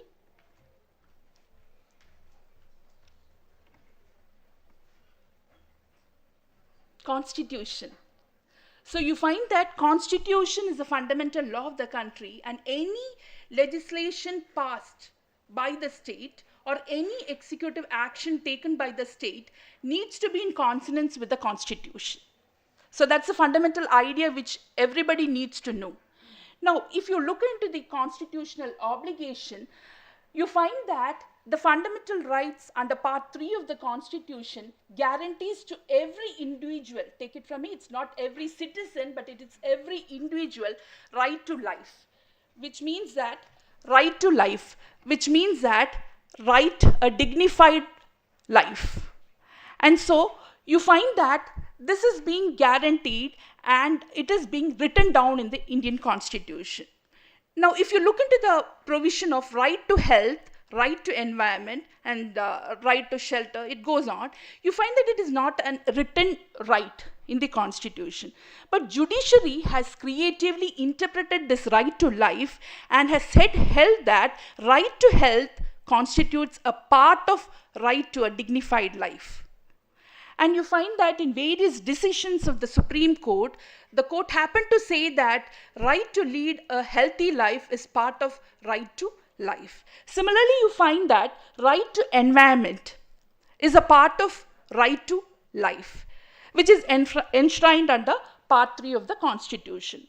Now, if you look into the other side of the Constitution, that is directive principles of state policy, which is nothing but the state obligation to initiate policies which lead to the effective realization of the rights of the which is enshrined in the fundamental rights, you find that several articles have been carved out. Article 39E, Article 41, Article 43, Article 47. So to put it together, you find that all these rights all these obligations have been cast on the state to see that the public health of the individuals are being realized to its fullest extent. Now, friends, this is a code which all of you might be aware of. It's an Indian Penal Code. It's a pre-constitutional legislation. Can anybody say that when did our constitution come into existence? Yes. So I'm happy that it came into existence in 1950. Fine. So you find that even before, several years before the coming up of the Indian Constitution, you find that the Indian Penal Code came into existence. And you find that there are separate provisions which says that when the public commits an offense against public health, safety, convenience, decency, and morality, penal provisions or penal measures can be taken up by the state. And if you look into these two provisions which deals with public nuisance, you find that section 268 as well as read with section 269 says about indirectly speaks about certain actions which can be held to be a public nuisance when it affects the public health of the individuals. So you find that Justice Narayana Kurp sir happened to say that when the proceedings in the case of Ramakrishnan's case came up before the Kerala High Court, the question was that where is a law which gives a power to the court to make a ban on smoking in public places.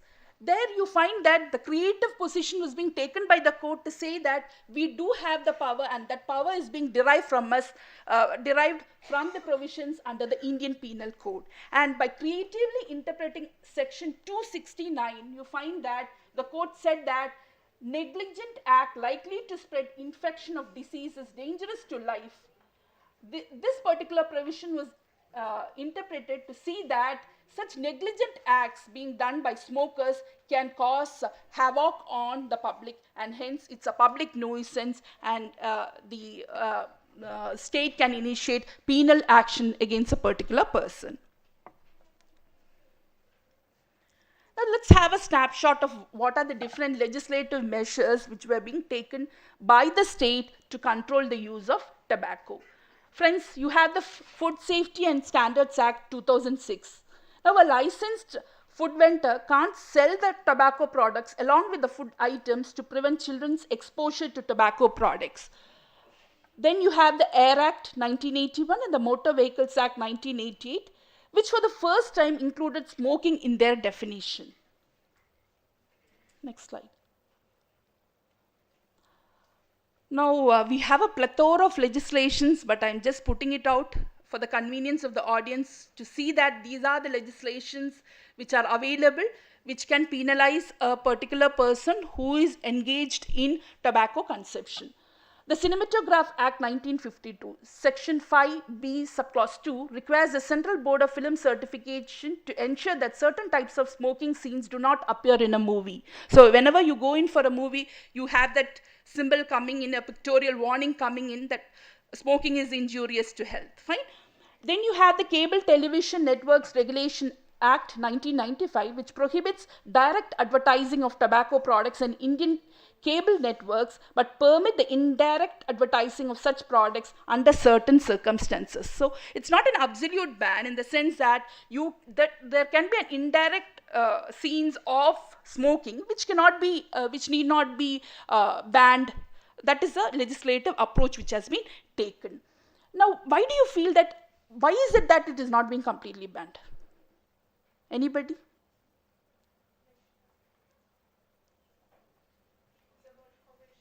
Yes, definitely. I was speaking about the pro-tobacco movement and the anti-tobacco movement coming in. On one side, the state's exchequer needs to be protected. The livelihood of people needs to be protected. And the other side, you have the health aspects coming in.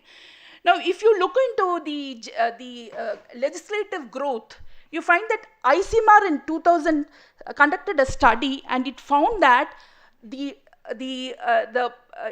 tobacco is the only product wherein you find that it kills half of its users. So that really prompted the legislators to bring about legislations which can make at least a partial ban to tobacco use.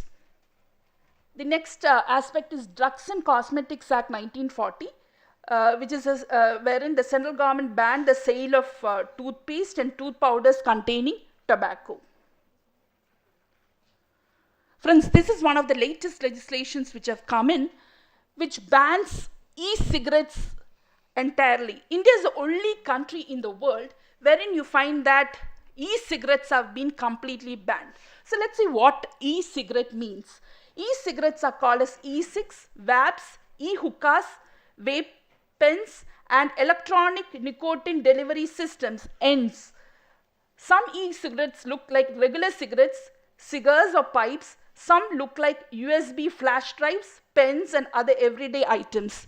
It's been reported by several studies that the youngsters today resort to using e-cigars than ordinary tobacco products, and that really prompted India to bring about this particular legislation, which is called as the Prohibition of Electronic Cigarettes Production, Manufacture, Import, Export, Transport, Sale, Distribution, Storage, and Advertisement Act 2019.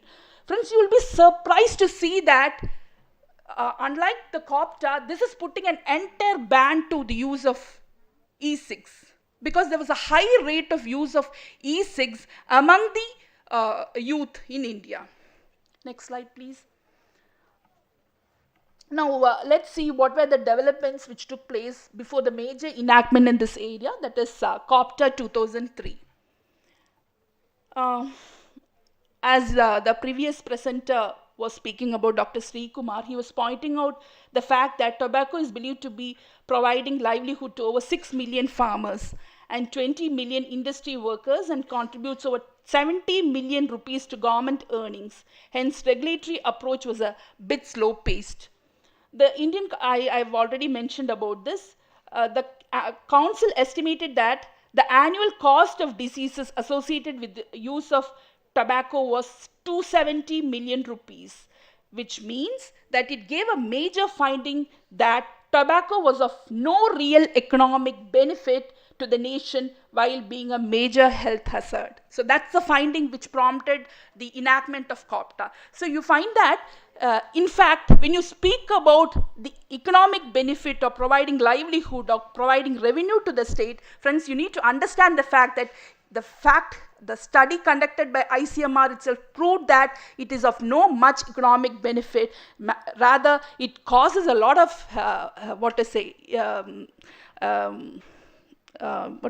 medical cost or health cost to the ordinary public. So that really prompted the regulators to bring about the COPTA. Now, coupled with this, you find that there were a lot of global developments which were taking place. So I'll put a foundation on it, and we'll go to what were the global developments as well as the developments at the national level. Please. Now, tobacco is the only product legally sold which, if used, is intended by its manufacturers, kills half of its users. According to the WHO, globally, tobacco use kills more than 7 million people every year. Now, you find that the Framework Convention on Tobacco Control, FCTC, was adopted in the year 2003, and it came into force in 2005. Now let's have a glimpse of what is the main features of this particular convention. It is a multilateral treaty, and it's with regard to a chronic, non-communicable disease. It protects present as well as the future generation from devastating health, social, environmental, and economic consequences of tobacco use, consumption, and exposure to tobacco smoke.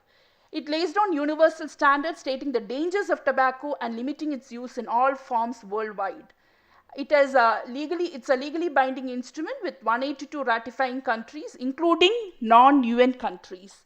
The treaty provisions include rules that govern the production, sale, distribution, advertisement, as well as the taxation of tobacco. Now, what were the steps envisaged under the FCTC? Reduction in tobacco consumption through tax and price modalities, banning tobacco advertisement, promotion and sponsorship, creating smoke-free work and public spaces, putting prominent health warnings on tobacco packages, combating illicit trade in tobacco products. Now, this is one of the important protocol which came up at the international level, and it was ratified in the year 2012 by all the parties who were party to the FCTC. Now, I've just put it in nutshell. It's the obligations for the states were identify, verify, and license players in the tobacco supply chain or equivalent systems, track and trace products throughout the supply chain, and prevent the diversion of tobacco into the illicit market, enforce record keeping requirements for the tobacco industry and government, regulate sales by internet, phone, and other new technologies, as well as sales in tax and duty free zones, establish and implement criminal laws to combat illicit trade by specifying liability of violations, search and seizure procedures, and procedures for destroying confiscated illegal products and equipments, and promote international cooperation. Now, this is a policy package which has been initiated by the under the auspices of WHO, and it was launched in 2008, and it has 6 components in it. That is monitor tobacco use and prevention policies, protect people from tobacco smoke, offer help to quit tobacco use, warn about the dangers of tobacco, enforce bans on tobacco advertising, promotion and sponsorship, raise taxes on tobacco. Now, friends, I need not elaborate much on it, because you find that in 1999, the Kerala High Court came up with the landmark judgment, followed by the Supreme Court in 2001, wherein the Supreme Court also happened to say about the ill effects of passive smoking and the absence of any statutory provisions in this regard. Friends, this is what the entire day we were speculating on COPTA. This particular act, that is, it's titled as Cigarettes and Other Tobacco Products, Prohibition of Advertisement and Regulation of Trade and Commerce, Production, Supply and Distribution Act. The act aims to prohibit advertisement and to provide for regulation of trade and commerce and production, supply and distribution of cigarettes and other cigarette products in India. It prohibits smoking of tobacco in public places except in special smoking zones in hotels, restaurants, airports and open spaces. It also prohibits advertisement of tobacco products, and no person shall participate in advertisement of tobacco product or allow a medium of publication to be used for advertisement of tobacco products, and prohibition of sale of tobacco products close to educational institutions. This is one of the important provision which everybody needs to know. Next slide, please. Now, just look into it. You find that it has been stated in the Act that tobacco products should not be sold to a person below the age of 18 years and in places within 100 yards radius from the outer boundary of an institution of education. So, you can conduct project studies on how many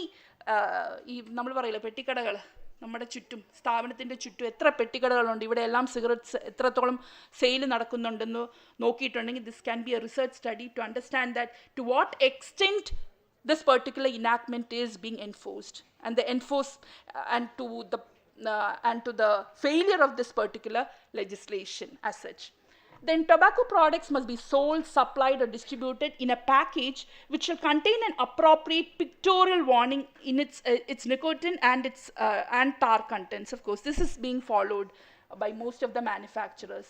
Cigarette packets are required to carry pictorial warnings of a skull or a scorpion or a certain prescribed pictorial warnings along with the text "smoking kills" and "tobacco causes mouth cancer," both in Hindi as well as in English language.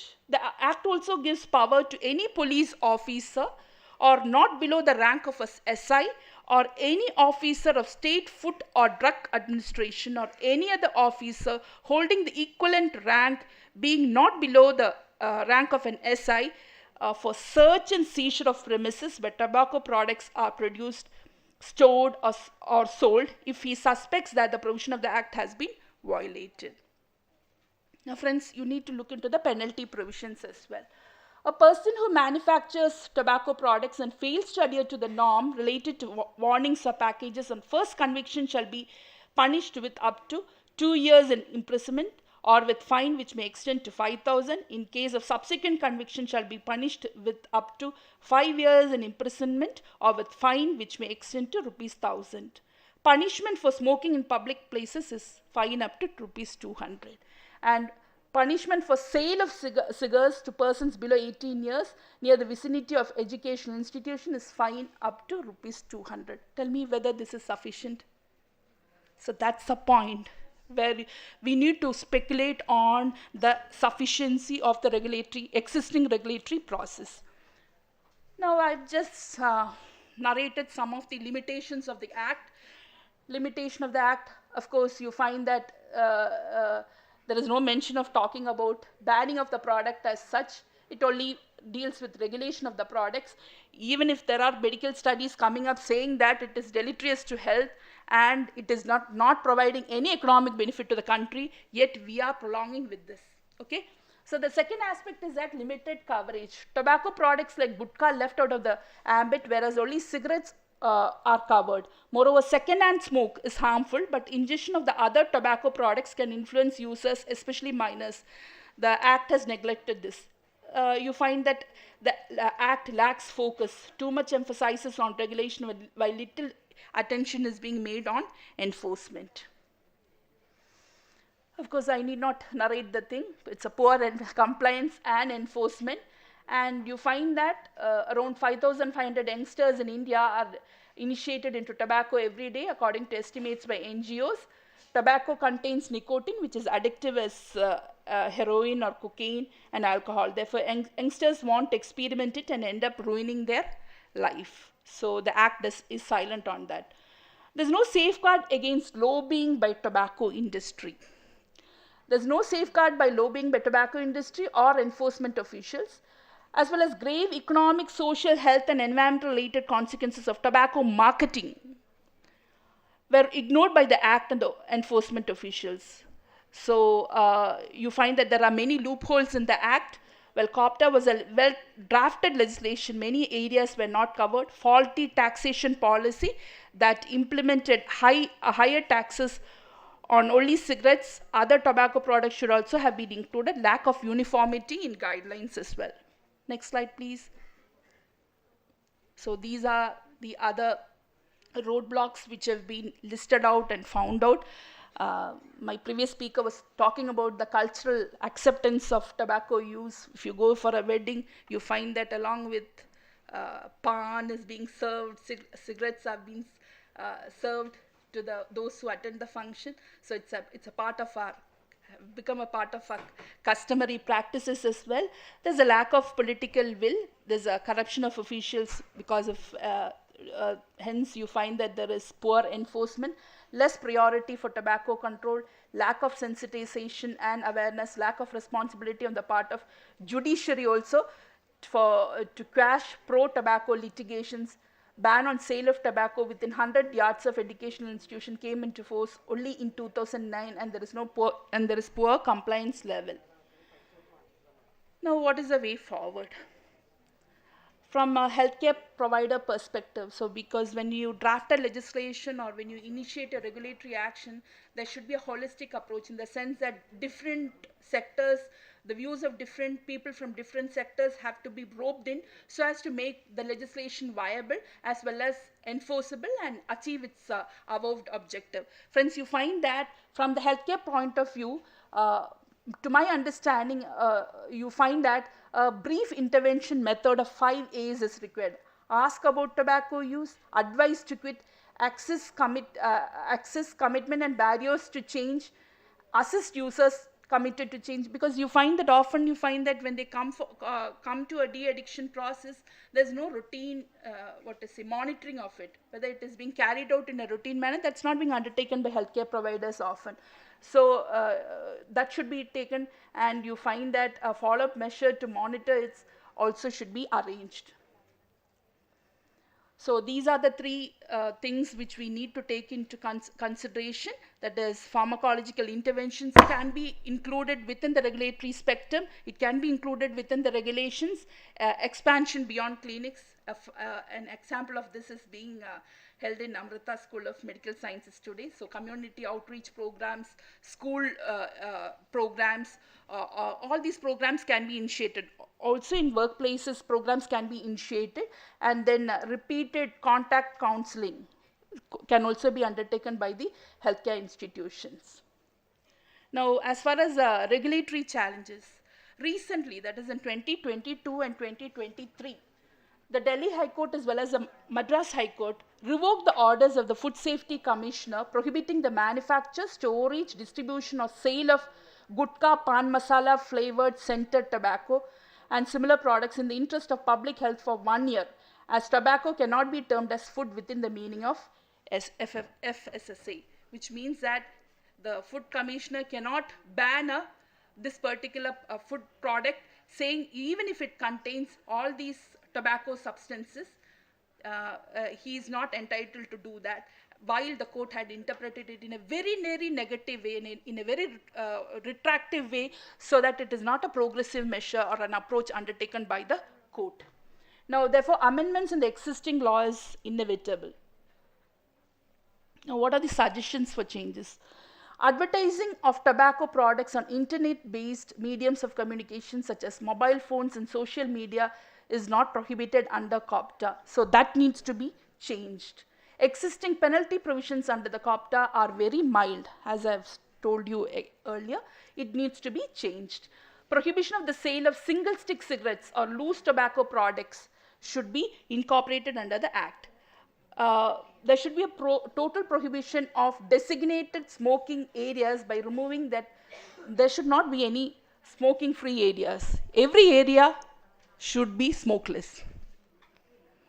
Why do you want to designate a particular area and say that this is the area where you can smoke? There's no need for it. So that angle of regulation is also, according to me, wrong. And then there should be the tobacco products displays in stores and kiosks should be prohibited totally.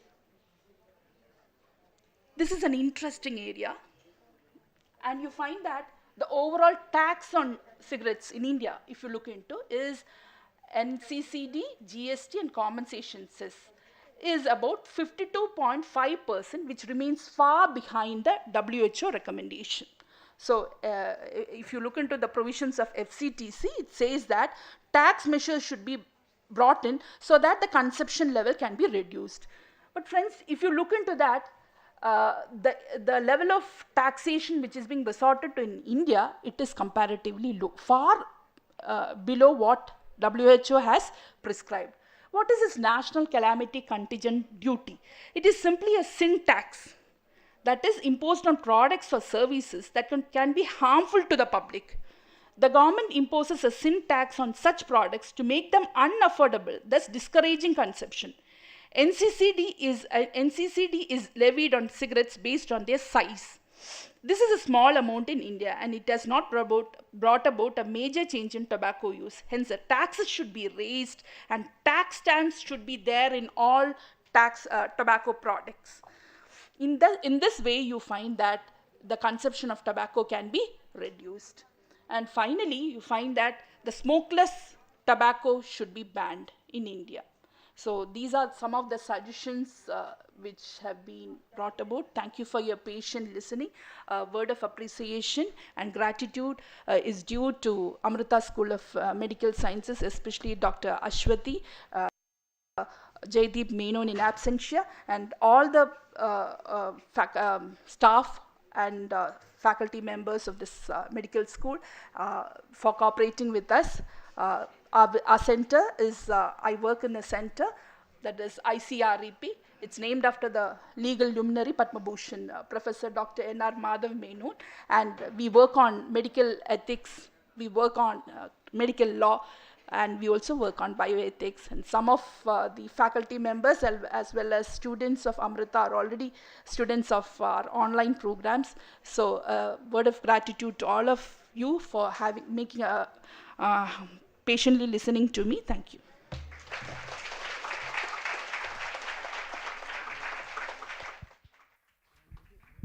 Thank you, ma'am. Next, we have an interesting skit by students of BSc Respiratory Therapy. Have a great time.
ഉമ്മറക്കോലായിലിരിക്കുന്ന വൃദ്ധനും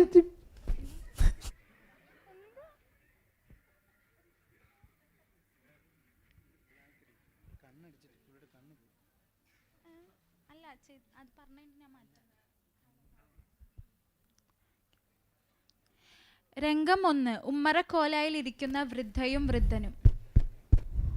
പുകയിലേക്കൊന്നും പണ്ടത്തെ പോലെ ഒരു ഗുണമില്ല. നിങ്ങക്ക് വേണോ മനുഷ്യ? വേണ്ട, എൻ്റെ വയറ്റിന് ഇത്തിരി സുഖമില്ല, ഞാൻ ഒന്ന് പോയിക്കട്ടെ. നിങ്ങളോടല്ലേ ഡോക്ടർ പറഞ്ഞേക്കുന്നതൊന്നും വലിക്കരുതെന്ന്? ഇങ്ങനെ കുറച്ചും ചുമച്ചും നടന്നോ? അയ്യോ, നിനക്ക് ഇതൊക്കെ പറയാം, എനിക്ക് അതൊന്നും പറ്റില്ല. പോയില്ലാണ്, ഡോക്ടർമാർക്ക് പലതും പറയാം. നീ ഇനി ഇതൊന്നും വരച്ച് പൊരിപ്പിക്കണ്ട കേട്ടോ. പിന്നെ എനിക്കിപ്പോ ഇത് പറഞ്ഞടക്കലല്ലേ പണി. നിങ്ങൾ വലിക്കേ കുടിക്കേ എന്താ വെച്ചാ ചെയ്യേ. ഓ, ഈ പറയണ ആൾക്ക് എന്താ? അന്ന് മിനിഞ്ഞാന്ന് മകനോട് പറഞ്ഞു വിട്ടിട്ട് എന്തെങ്കിലും കാണിച്ചോ? നിങ്ങൾ ഈ വായിക്കൊന്ന് നോക്കിയേ. നിങ്ങൾ എന്ത് ഭർത്താവാ? എത്ര നാളായി ഞാൻ ഈ വായ്പുണ്ണും വെച്ച് നടക്കണ്. ഇതൊന്ന് മുറിക്കാലേ ഒരു സമാധാനം കിട്ടൂ.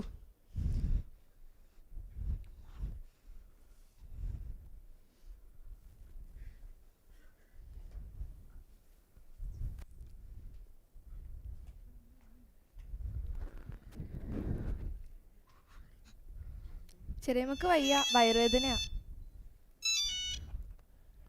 ഹലോ ചെറിയച്ഛൻ എവിടെ? അയ്യോ മോളെ, ഞാൻ ഹോസ്പിറ്റലാണ്. ഞാൻ എക്സ്റേ എടുക്കാൻ നിൽക്കുക. നീ കിച്ചനോട് പറ വണ്ടി വിളിച്ചോണ്ട് വരാൻ. ചെറിയമ്മക്ക് വയ്യ. ശ്രീകുട്ടി, എന്റെ ശ്രീകുട്ടിക്ക് എന്താ പറ്റിയേ? ചെറിയമ്മക്ക് വയറുവേദനയാ, ബ്ലീഡിങ് ഉണ്ട്. എന്റെ ദൈവമേ, 3 എണ്ണം പോയി 1 എണ്ണം ഉണ്ടായതാ. എത്ര വഴിപാട് നേർന്നുണ്ടായതാന്നറിയോ? ഞാൻ എങ്ങനെ സഹിക്കൂ ഇത്? സാരില്ല, പോട്ടെ. ഹലോ കിച്ചു, നീ എവിടെയാ? നീ വേഗം വീട്ടിലേക്ക് വാ. ചെറിയമ്മക്ക് വയ്യ, ഹോസ്പിറ്റലിൽ പോണം. എന്നെ കൊണ്ടൊന്നും വയ്യ, നീ തന്നെ കൊണ്ടുപോയാ മതി. ഇവിടെ ചെറിയച്ഛൻ ഹോസ്പിറ്റലിലാ, ഇവിടെ വേറെ ആരുമില്ല. നീ വേഗം വാ. നീ അല്ലേ വലിയ പഠിപ്പിസ്റ്റ്, നീ തന്നെ കൊണ്ടുവെക്കോ. കൊണ്ടുപോടാ, എനിക്കറിയാം നീ എവിടെയാന്നൊക്കെ. നീ ആ പറമ്പിൽ കൂട്ടം കൂടിയിരുന്ന വലിക്കുമല്ലേ? ഞാൻ എവിടെ നിനക്കെന്താ? നിന്റെ ചെലവിലൊന്നും അല്ല, നീ എന്നെ വെച്ചിട്ട് പോടി അങ്ങോട്ടേക്ക്. എന്താ കിച്ചു പറഞ്ഞേ? ചെറിയമ്മക്ക് വയ്യ, ഹോസ്പിറ്റലിൽ കൊണ്ടുപോകണം. അച്ചച്ച ഇവിടെ നിൽക്ക്, ഞാൻ ഇപ്പൊ ശ്രീനേട്ടന്റെ കാർ എടുക്കുമെന്ന് നോക്കിട്ട് വരാം. എന്താ കിച്ചു പറഞ്ഞേ?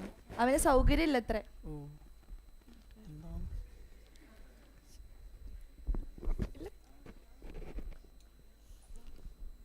അവനെ ഞാൻ എത്ര മാത്രം എടുത്ത് വളർത്തിയതാ. അവ ഇപ്പൊ ഇങ്ങനെ കാണിക്കുന്നത് ഞാൻ ഒരിക്കലും പ്രതീക്ഷിച്ചില്ലേ. ശ്രീനേട്ടൻ ഇപ്പൊ വരാൻ പറഞ്ഞിട്ടുണ്ട്, ഹോസ്പിറ്റലിൽ പോവാം.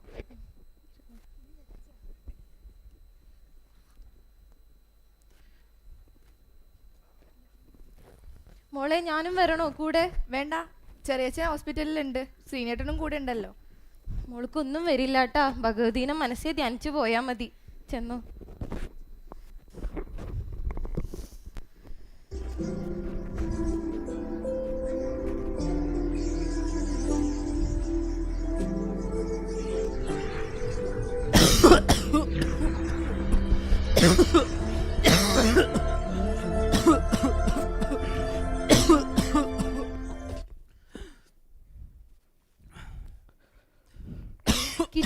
നിനക്ക് എന്താ പറ്റിയേ? ഇത്തിരി സൗകര്യം തരൂ.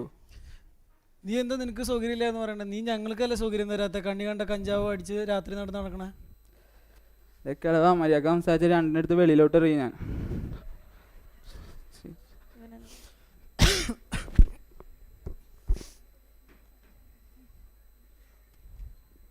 നമ്മുടെ കിച്ചു എന്നാലും എന്താ ഇങ്ങനെയായല്ലേ? എങ്ങനെയാ? നിങ്ങളൊക്കെ കണ്ടല്ലേ വളരുന്നത്. അല്ലെങ്കിൽ അച്ഛനെ പോലെ തന്നെ ആയുസ് ഒടുങ്ങാണ്ട് മരിക്കാനാവും അവന്റെയും യോഗം.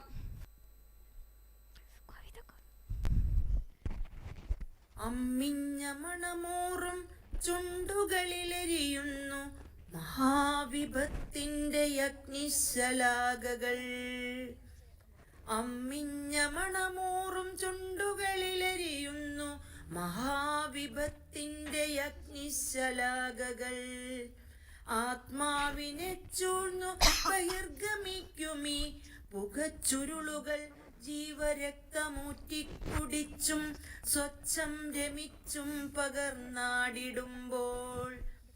ആത്മാവിനെ ചൂഴ്ന്നു ബഹിർഗമിക്കുമീ പുകച്ചുരുളുകൾ ജീവരക്തമൂറ്റിക്കുടിച്ചും സ്വച്ഛം രമിച്ചും പകർന്നാടിടുമ്പോൾ.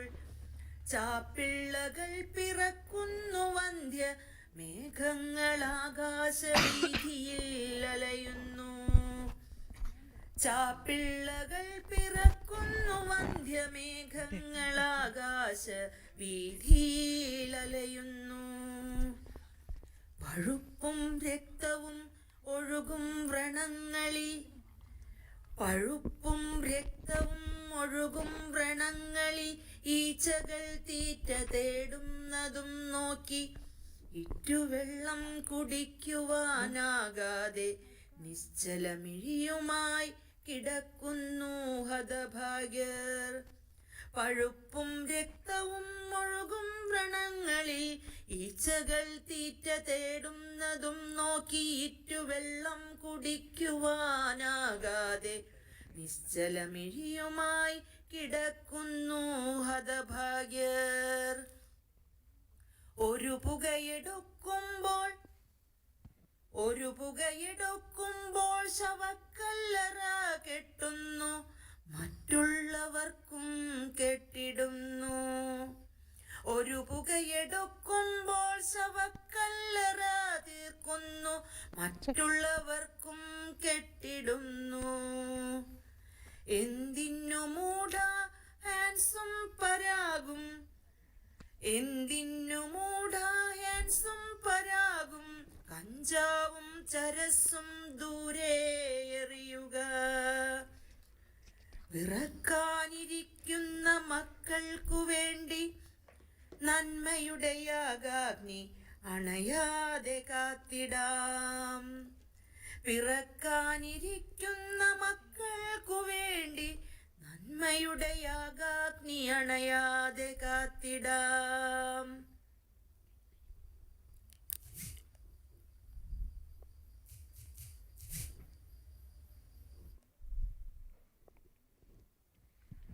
രംഗം 2. മനോജ് പൾമനോളജിസ്റ്റിനെ കാണാൻ എത്തുന്നു. നമ്പർ 12 മനോജ് കുമാർ. മനോജ് ഇരിക്കൂ. മരുന്നൊക്കെ കഴിച്ചിട്ട് ഇപ്പൊ എങ്ങനെയുണ്ട്? ചുമയും കഫക്കെട്ടും കുറയുന്നുണ്ട്. പിന്നെ ഈ സൈഡിലൊരു വേദനയുണ്ട്. പുകവലിക്കാറുണ്ടോ? മദ്യപിക്കാറില്ല. പുകവലി നിർത്തണമെന്നുണ്ട്, പക്ഷെ പറ്റുന്നില്ല. എന്താ ഇപ്പൊ മനോജ് പറയാ? എന്താ ഡോക്ടർ? ഈ എക്സ്റേയിൽ നമുക്കൊരു സ്പോട്ട് കാണാനുണ്ട്. അപ്പോൾ പുകവലിക്കുന്നതുകൊണ്ടായിരിക്കാം ചിലപ്പോൾ സ്പോട്ട് വന്നിരിക്കുന്നത്. അപ്പോൾ നമുക്ക് ഒന്ന് CT സ്കാൻ ചെയ്ത് നോക്കാം. പിന്നെ കുറച്ച് ടെസ്റ്റുകളുണ്ട്, ബയോപ്സി ചെയ്യണം. പിന്നെ നമുക്കത് ചെയ്ത് കഴിഞ്ഞിട്ട് നമുക്ക് തീരുമാനിക്കാം എന്താണെന്നുള്ളത്. എന്താ ഡോക്ടർ, എനിക്ക് ക്യാൻസർ ആണോ? അത് നമുക്ക് പൂർണ്ണമായിട്ടും പറയാനായിട്ടില്ല. നമുക്ക് ജസ്റ്റ് കുറച്ച് ആദ്യം ടെസ്റ്റുകൾ ചെയ്ത് നോക്കാം. അത് കഴിഞ്ഞിട്ട് കുറച്ച് മരുന്നുകൾ തരാം. പിന്നെ ഹെൽത്തി ആയിട്ടുള്ള ഭക്ഷണങ്ങൾ കഴിക്കുക, ചിട്ടയായ ജീവിതം നടത്തുക. പിന്നെ പുകവലിക്കുന്നത് കുറയ്ക്കുക. പിന്നെ വീട്ടിലാരെങ്കിലും വലിക്കുന്നവരുണ്ടെങ്കിൽ അവരെ കൊണ്ട് വലിപ്പിക്കുന്നത് നിർത്തിക്കാൻ നോക്കുക.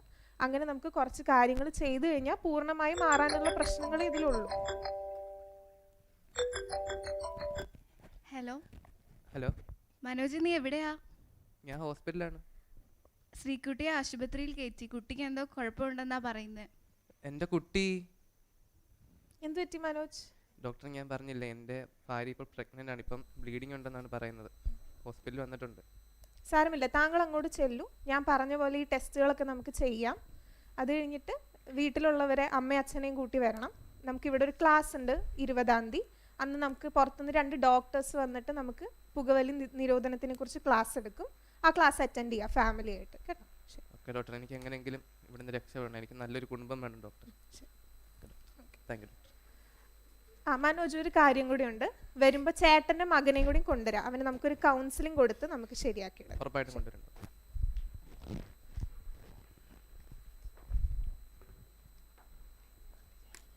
രംഗം 3 മനോജും കുടുംബവും പൾമനോളജിസ്റ്റ് റെഫർ ചെയ്ത റീഹാബ് ഡോക്ടറെ കാണാൻ എത്തുന്നു.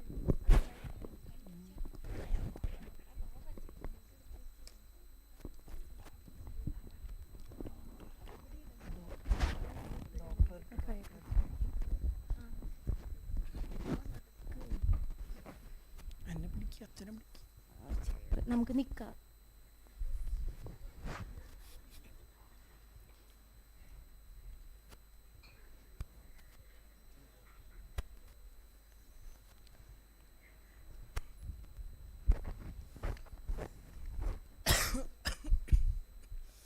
Okay, Manoj Kumar and family അല്ലേ? അതെ. ഡോക്ടർ ദിവ്യ പറഞ്ഞിരുന്നു. ആ. ഒട്ടും ലേറ്റ് ആയിട്ടില്ല ഈ ഡിസിഷൻ. സ്മോക്കിങ്ങും പുകയിലയുടെ ഉപയോഗവും ഒക്കെ നിർത്താൻ കുറച്ച് ബുദ്ധിമുട്ടാണ്, പക്ഷെ നിങ്ങൾക്ക് കൊണ്ട് ശ്രമിച്ചാൽ സാധിക്കും. സ്മോക്കിംഗ് സെസേഷൻ്റെ ഭാഗമായിട്ടൊരു റീഹാബ് നടക്കുന്നുണ്ട് ഇവിടെ. റീഹാബ് 3-4 സെഷനായിട്ടാണ് നടക്കുന്നത്. നിങ്ങളെ ഞാൻ അങ്ങോട്ട് റെഫർ ചെയ്യാം. ആദ്യത്തെ സെഷൻ കഴിഞ്ഞിട്ട് എന്നെ വന്ന് മീറ്റ് ചെയ്താൽ മതി. Okay, all the best. Thank you.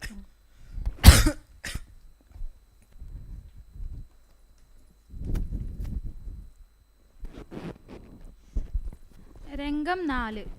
മനോജും കുടുംബവും പുകവലി വിരുദ്ധ ദിനത്തിൽ റീഹാബിൻ്റെ ആദ്യ സെഷനിൽ പങ്കെടുക്കുവാനായി പോകുന്നു.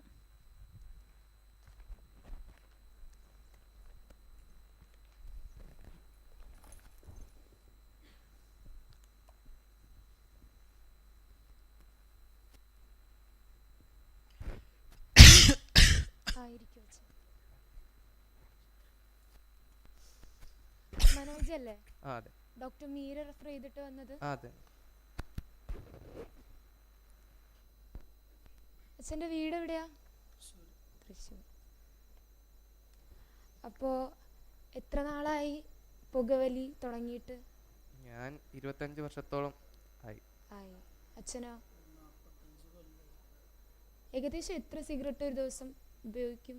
ഞാൻ ഒരു ദിവസം ഒരു 5-6 സിഗരറ്റൊക്കെ. ഇയാളോ? മോനെ അങ്ങനെ പറയരുത്. ഇതൊരു കൗൺസിലിംഗ് സെഷൻ അല്ലേ. അപ്പം നിങ്ങൾ എത്രത്തോളം ഓപ്പൺ ആവുന്നോ അപ്പോഴേ ഈ കൗൺസിലിംഗ് നമുക്ക് ഉപകാരപ്പെടുള്ളൂ. അപ്പോൾ ഇയാളുടെ വീട്ടിൽ തന്നെ എത്രത്തോളം അനുഭവങ്ങളാണ് നടന്നത്.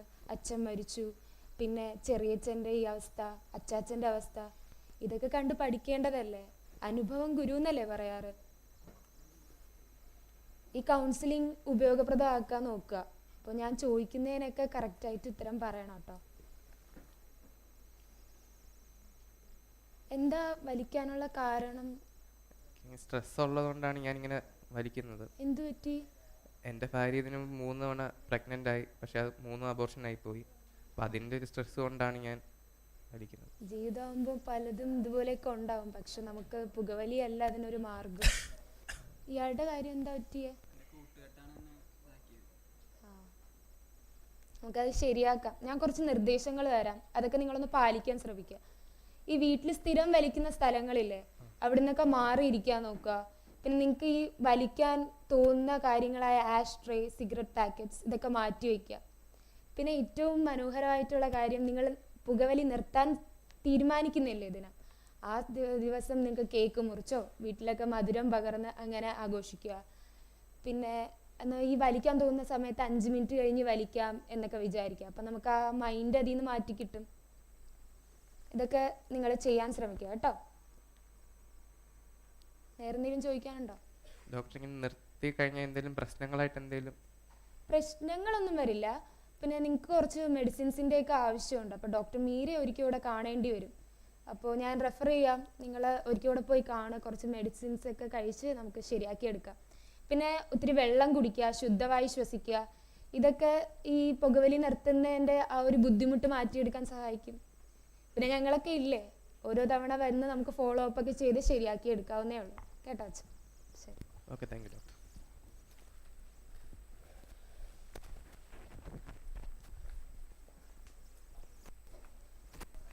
അയ്യോ, ചെയർ മാറ്റണ്ട. അവിടെ chair മാറ്റണ്ട.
Let's quit smoking.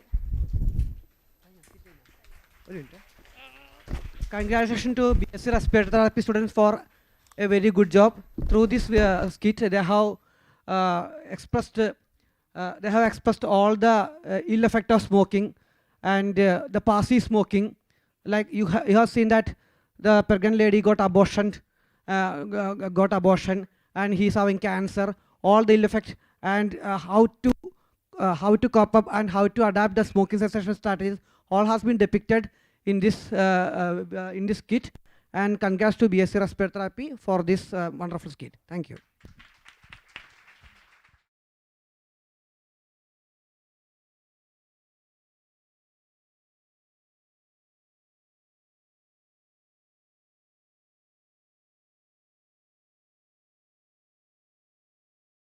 Thought-provoking. Now we have a session of panel discussion on the topic Clearing the Air, Unveiling the Health Effects of Tobacco. I invite the panelists, Dr. Pavitran K. Professor and Head of the Department of Medical Oncology and Hematology, Amrita Kochi, Dr. K.R. Tangappan, Professor and Head of the Department of Public Health, Amrita Hospital, Kochi, Dr. Agilesh K., Professor of Department of Respiratory Medicine, Amrita Institute of Kochi, and Dr. Lakshmi KP, Assistant Professor, Department of Psychiatry, Amrita Hospital, Kochi.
inaugurated a campaign, a movement, a militant movement a massive march among mankind.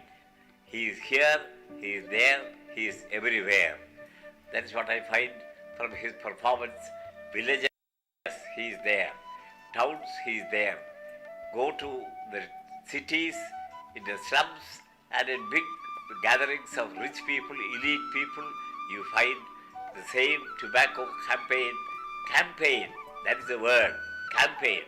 And it's not merely a campaign, it is a militant campaign. It leads legislators to awaken, and then they see, yes, there is something to be fought for. So, militant campaign for legislation, militant campaign for masses of people, a militant campaign for every change in the life of the people, in the habits of the people. Never in the history of judgments has so much been owed by so many to one man, to one judge. And that judge is a man whom I salute as Justice Narayana Kurup. Quit tobacco. Tobacco kills. Heart attack, sudden death, cancers of various organs. Quit tobacco. Tobacco kills.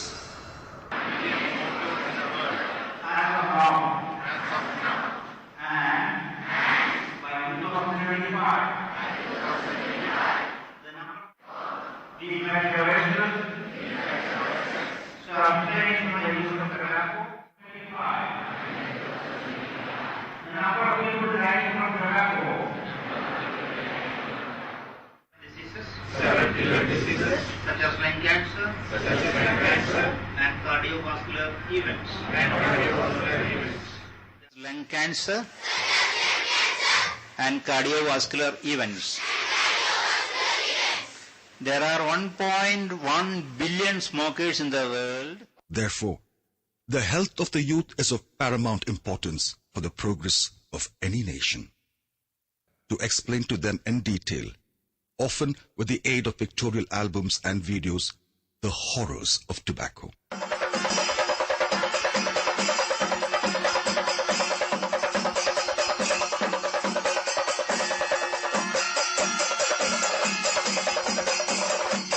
The greatest monster of our time is tobacco, which kills millions of people around the world. His high-tech and innovative campaigning through light-emitting diodes displaying key messages against tobacco at busy traffic junctions could deliver a clear and powerful message to smokers to quit and to non-smokers not to start the habit.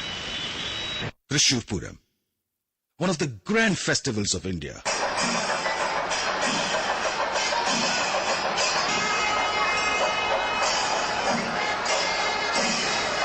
Unique in its color, pageantry, spectacle and participation, attracts hundreds of thousands cutting across religion, caste and nationalities. Thickly inhabited labor colonies where he made door-to-door campaign, met hardcore tobacco addicts and convinced them that tobacco kills, and it is the arch-villain responsible for a number of killer ailments.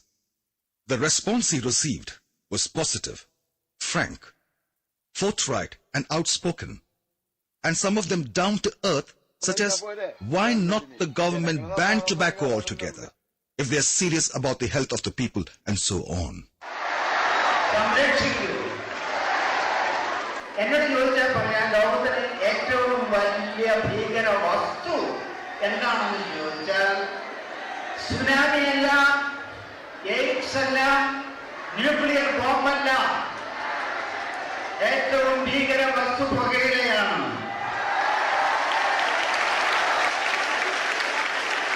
Quit tobacco. Tobacco kills. This strong dedication has resulted in his being invited to many countries to address meetings and seminars, highlighting the hidden dangers of tobacco. ഈ tobacco ഉപേക്ഷിക്കുക, ആരോഗ്യത്തെ സംരക്ഷിക്കുക. Quit tobacco, tobacco kills. Quit tobacco, tobacco kills.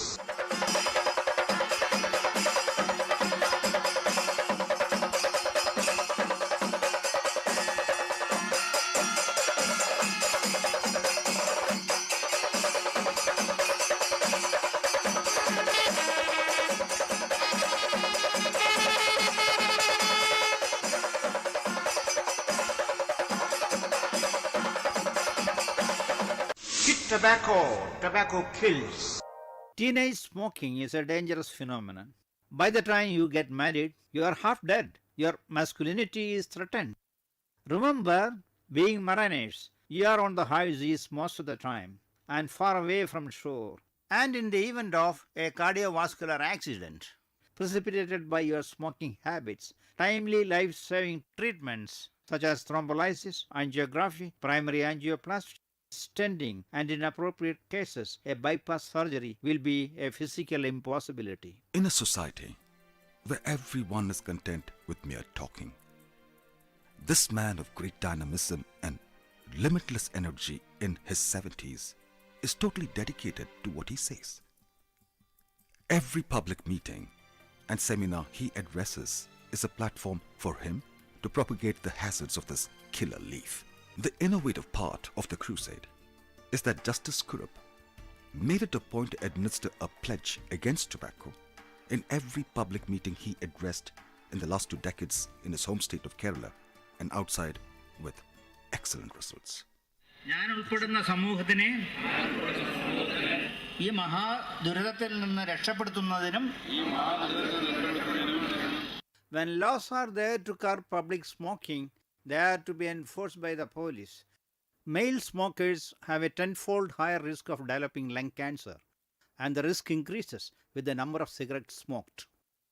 There is strong evidence incriminating smoking as a major cause of cancers of various organs. Smoking is a major risk factor for coronary artery disease, which eventually leads to heart attack. Women who smoke during pregnancy inflict harm not only on themselves but on the unborn babies as well.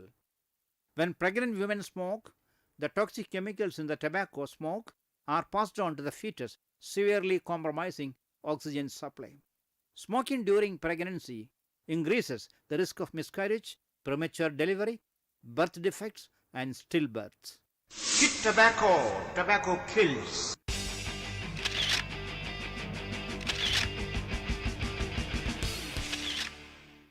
The greatest monster of our time is tobacco, which kills millions of people around the world.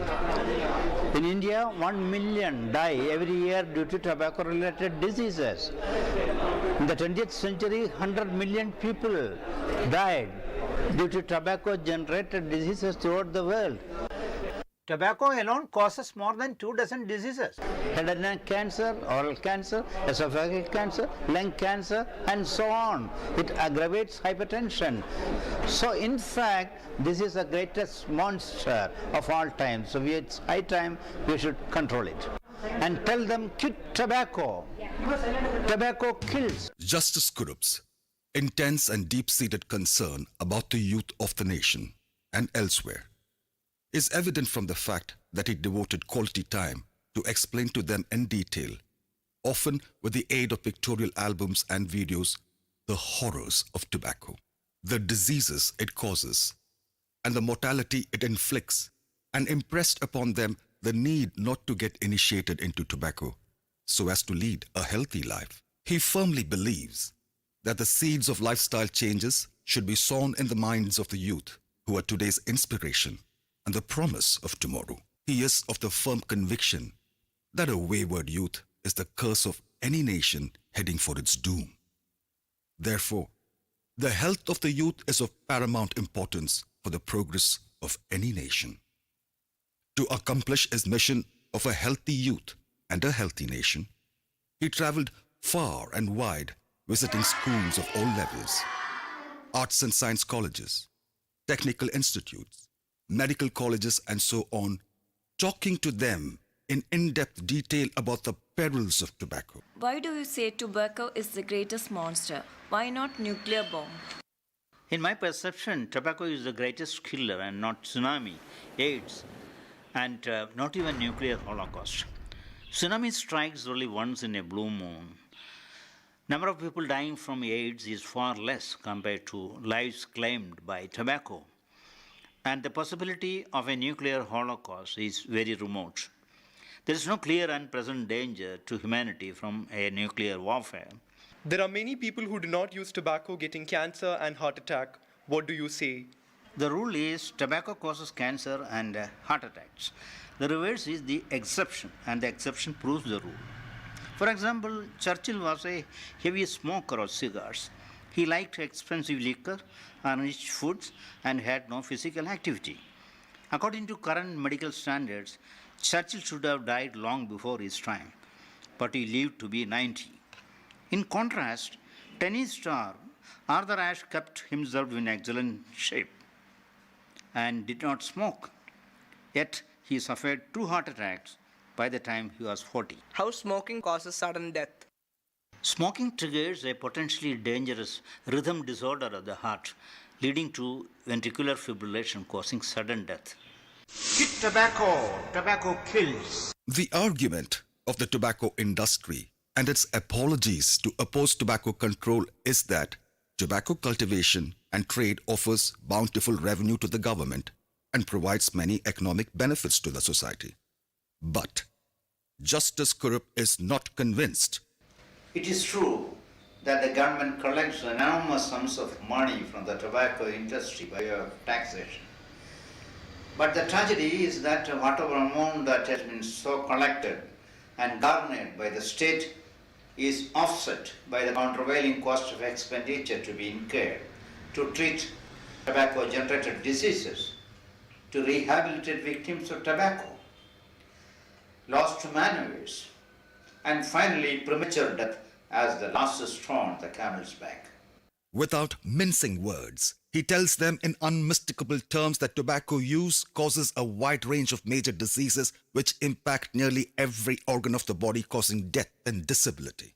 Everyone knows that tobacco is the most important cause of lung cancer, but the lesser known fact is that it kills even more through many other diseases, including cancers at other sites, heart attack, stroke, emphysema and other chronic lung diseases. Quit tobacco. Tobacco kills. Justice Kurup gave the clarion call to the nation while addressing the National Convention of Indian Pediatric Society way back in the year 1998 to stop teenage smoking. If any nation is serious about bringing up a healthy generation of youth, it should ensure that teenagers are not initiated into tobacco. Justice Kurup feels that if the youth is to be weaned away from tobacco, the time to act is at teenage and the right place is schools and colleges. He cautioned the policymakers that unless tobacco consumption is curbed, India will have the dubious distinction of being the largest sick nation in the world. Apart from preventing teenagers getting converted to tobacco, Justice Kurup has an equally important agenda, that is, the need to get the present addicts off the hook if we are serious to reduce the future burden of death and disability substantially. Justice Kurup could make a substantial breakthrough in the field by alerting and inspiring the policymakers to spring into action against tobacco through speeches, radio talks, and television interviews, highlighting the hazards and the magnitude of the mortality caused by tobacco, regardless of age or gender or wealth, and the result was gratifying. District after district were declared smoke-free. Tobacco vendors and public smokers were fined. Public participation was ensured in the battle against tobacco. Kochi, the queen of the Arabian Sea, has been made the first smoke-free tourist destination in India from June 2010. Police was alerted against public smoking. Smoking scenes in films were banned and movies showing smoking scene are to display health warning. Pictorial warnings on tobacco products were brought into effect from June 2011. And a slew of measures including his own campaign conveying the message against tobacco to the vulnerable section of the population as part of his mission. Quit tobacco. Tobacco kills. His roadshows in cities, marked by rallies and interactions explaining the hidden dangers lurking behind tobacco, the lethal leaf. And the tourist hotspots where visitors come from various parts of India and elsewhere, and meetings at varied locations stole the show. He took enormous pains to explain to his listeners that it is not only tobacco that causes harm, but the butts as well, which are highly toxic. Supported by statistics, he tells them that about 5.5 trillion toxic butts are tossed onto the ground every year, giving a different health and environmental dimension to the existing tobacco-related concerns facing health authorities across the world. Cigarette filter that looks like cotton is actually a combination of several toxins that spread into the environment, soil, and water, threatening the health of humans and animals. Citing scientific studies, Justice Kurup establishes that cigarette filters mislead smokers into believing it as a health device, whereas it is not. Since filter conveys a wrong impression of safety, smokers are lured to smoke more cigarettes in a day, posing added danger to their health. He is of the opinion that cigarette needs to be labeled toxic hazardous waste in addition to the existing warning they carry on their packets. Quit tobacco. Tobacco kills. His address to the youth and young girls to keep smokers and tobacco chewers at a distance was welcomed with claps, and it had a salutary effect. He adopted the novel method of conveying the message against tobacco through the ubiquitous auto rickshaws, the Rolls Royce of the common man.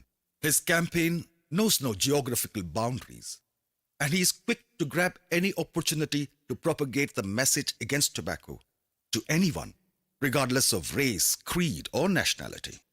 This trailblazing campaign, which has the support of opinion makers, national and international celebrities, and that of the general public as well, has weaned away millions of tobacco addicts, women and girls, the young and the impressionable, from the mesmerizing hold of tobacco. Quit tobacco. Tobacco kills. We have now reached the finale of this documentary as you listen to the No Tobacco Anthem. Within every victim of tobacco is a little insecure child who fears the world around. Therefore, the message is Talitakum, Talitakum, which means, I say to you, little child, arise, arise, arise.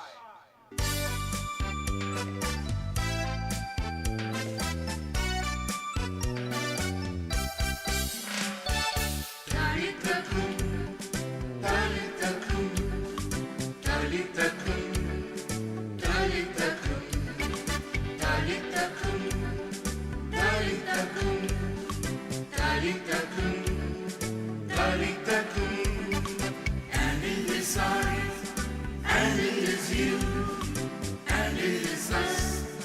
Let's all arise, let's all arise, let's all arise, let's all arise, ever to live.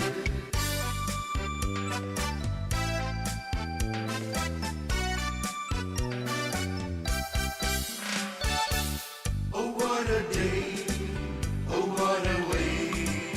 Let's all arise, never to die. Let's pledge our oath, never to smoke, never to smoke, ever to live. With tobacco, tobacco kills. No tobacco, no, no, no. With tobacco, tobacco kills. No tobacco, no, no, no.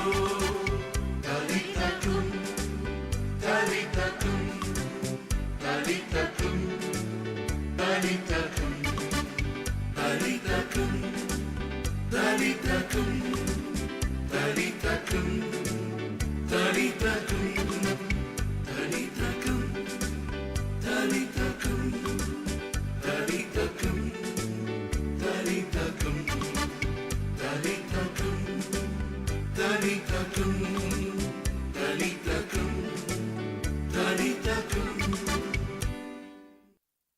More than commanding the course of the battle, Justice Kurup fights from the front line, and the battle still continues.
So, warm welcome to the advocacy meet on policy for tobacco control. So, we had planned to celebrate this, observe this on the 31st of May in relation to the World Tobacco Day. But due to certain reasons, we had to postpone it. And anyway, we are thankful that all of you are here, all the school students, all our public health students and pulmonology students, students and faculty from oncology, and all others. And I think this is also an example of how we have broken silos within our institution, where we have different departments being represented here, and also we have representation from the legal aspect, on the legal and ethical aspect from Dr. Vani, and of course our eminent jurist who has led us in this discussion right from the morning and from the video that we saw just now. So without much ado, I know this session is between the lunch and us, so I'll go on without much delay. So we have an eminent panel here. Pavitran sir, who's the head of medical oncology, who's seeing cancer patients day in and day out, seeing their suffering each day, not just the individual. It is not just the individual which suffers, the family too. So my first question is to you, sir. So how does tobacco cause cancer, and what are the different cancers that you see in your OP every day? And also, maybe I'll ask the second part of the question, since we are short of time. And if one day tobacco does disappear, will all cancers disappear? Thank you. Actually, there are about 15 cancers that can be caused by tobacco use. And tobacco use in any form, whether it is smoking or smokeless tobacco, in any form, is able to cause cancer. And the common cancers that we see are cancers of the mouth, that is oral cancers, tongue cancer, esophageal cancer, and lung cancer, and stomach cancer. These are the cancers that we see commonly associated with the tobacco use. And among males, about 50% of the cancers are caused by the use of tobacco. And among females, about 20% is caused by the use of tobacco. And how tobacco causes cancer is, there are about 5,000 chemicals in the tobacco, smoke or tobacco, and of these, 70 are known to be carcinogenic. The most common ones are the pH, that is heterocyclic amines, then nitrosamines, then benzene, etc. And once you smoke, the smoke is absorbed into our body, and this is metabolized by the various enzymes, and it is detoxified. But the intermediate metabolites are known to cause DNA damage. And this DNA damage, which is cumulative, and with constant or recurrent smoking, this damage gets accumulated in the body, and which can lead to the development of cancerous cells. That is how the cancer develops from smoking. And if the metabolism is or excretion is stronger, then the chance of developing cancer is less. That is why those people who smoke for long years may not develop a cancer, but those who smoke for a small period of time may develop cancer. And the other question was whether smoking, the stopping of smoking will prevent all cancers. No, because smoking is only one cause. And the other common causes are like use of alcohol, obesity, lack of exercise, and use of unhealthy diets, etc. So smoking alone is not the cause, but at least 1/3 to 50% of the cancers can be prevented if you stop smoking or use of tobacco in any form. Thank you, sir. So the most important message from what sir said is that 30 to 50% of cancer can be prevented by removing tobacco exposure from all of us. So thank you, sir. So next we go on to Dr. K.R. Thangappan, who's a public health luminary, very prominent in the public health field in India and internationally also. So my next question to you, sir, why cannot tobacco be banned if it is already known that it is such a harmful substance? And a follow-up question on that, and what measures the government has taken to control the tobacco use, particularly among youth? Thank you. I think the first question, the answer to the first question is already been done, I think, by Dr. Vani Kesari. So why tobacco cannot be completely banned? But I think there are several steps in the banning. For example, public ban. That was already done by our Justice Kurup. No? So that is one kind of banning. And there are other kinds of banning like smokeless tobacco ban. That also she mentioned because that was actually, the Madras High Court and the Delhi High Court said no. This is not parts of food, etc. So there are various steps, and as I said, I think previously, and also our Justice Group also mentioned, tobacco industry is very powerful. So this kind of banning is not that easy. And particularly in developing countries, tobacco is now gradually shifting to developing and low-income countries. I think the tobacco industry's annual turnout profit is about $55 billion. I think more than half of the countries' gross domestic product is less than $55 billion. So you can imagine how powerful is the tobacco industry. For each step, they are intervening. For example, Dr. Vani again mentioned about the 100 yards, the boundary, the banning of tobacco within education institution boundary. So I think that yard, who is using yard in India nowadays? Solely meters. How can you measure a yard? That is purposefully included in the act, according to me. So that is an interference, knowingly or unknowingly, by the tobacco industry. So nobody is going to measure the yards. How many yards? No, 100 yards. 100 yards is actually 93 meters or something, if you really measure. So people interpret it as 90 and 100 meters. But if you go to the court, then the court will say, Justice Kurup, if you are a judge, you will say, no, your case is dismissed. It's very easy. So that is where I think probably, if you look at the tobacco epidemic now, I think as shown in the video also, I think it was 100 billion. I think now, in fact, actually 200 million people have died in the last 30 years because of tobacco. And the ICMR study showed, I think, all the tobacco, 50% of the tobacco users will die because of tobacco-related illness. But the recent Lancet article says 2/3 of the people will die. 2/3 of the tobacco users will die because of tobacco-related disease. So that is going up. So there is a case for ban, but I don't know whether we will be able to implement that ban.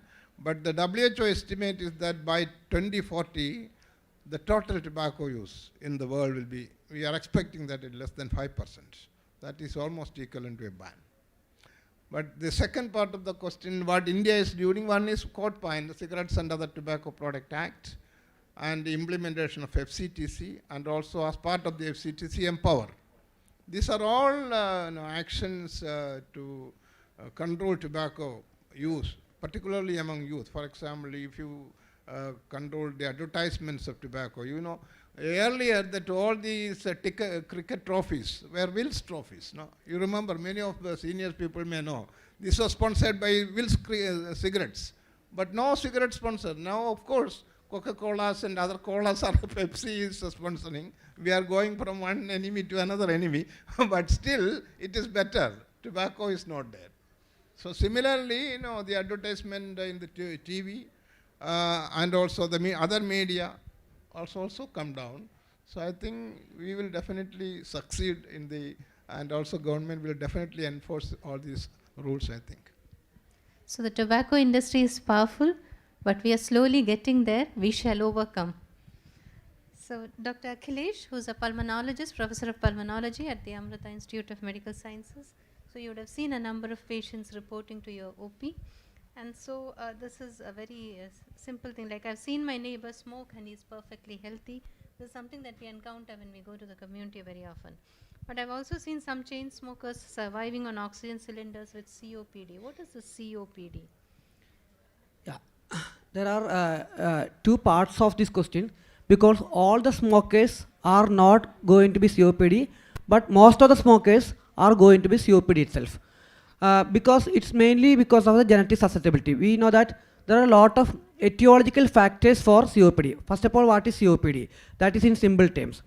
So, if some inflammation is there or some irritation is there in the airway or anywhere, there will be swelling, redness, pain, and everything will be there. So there will be some mucus accumulation also will be there. So like this, whenever there is any irritation or inflammation due to any noxious particles such as smoke or air pollution or any biomass fuels or maybe due to recurrent infections, anything, this can lead to an inflammation into the airways, so that there will be excess mucus production will be there, and this patient will start coughing all days, and there will be a lot of expectation on all these things.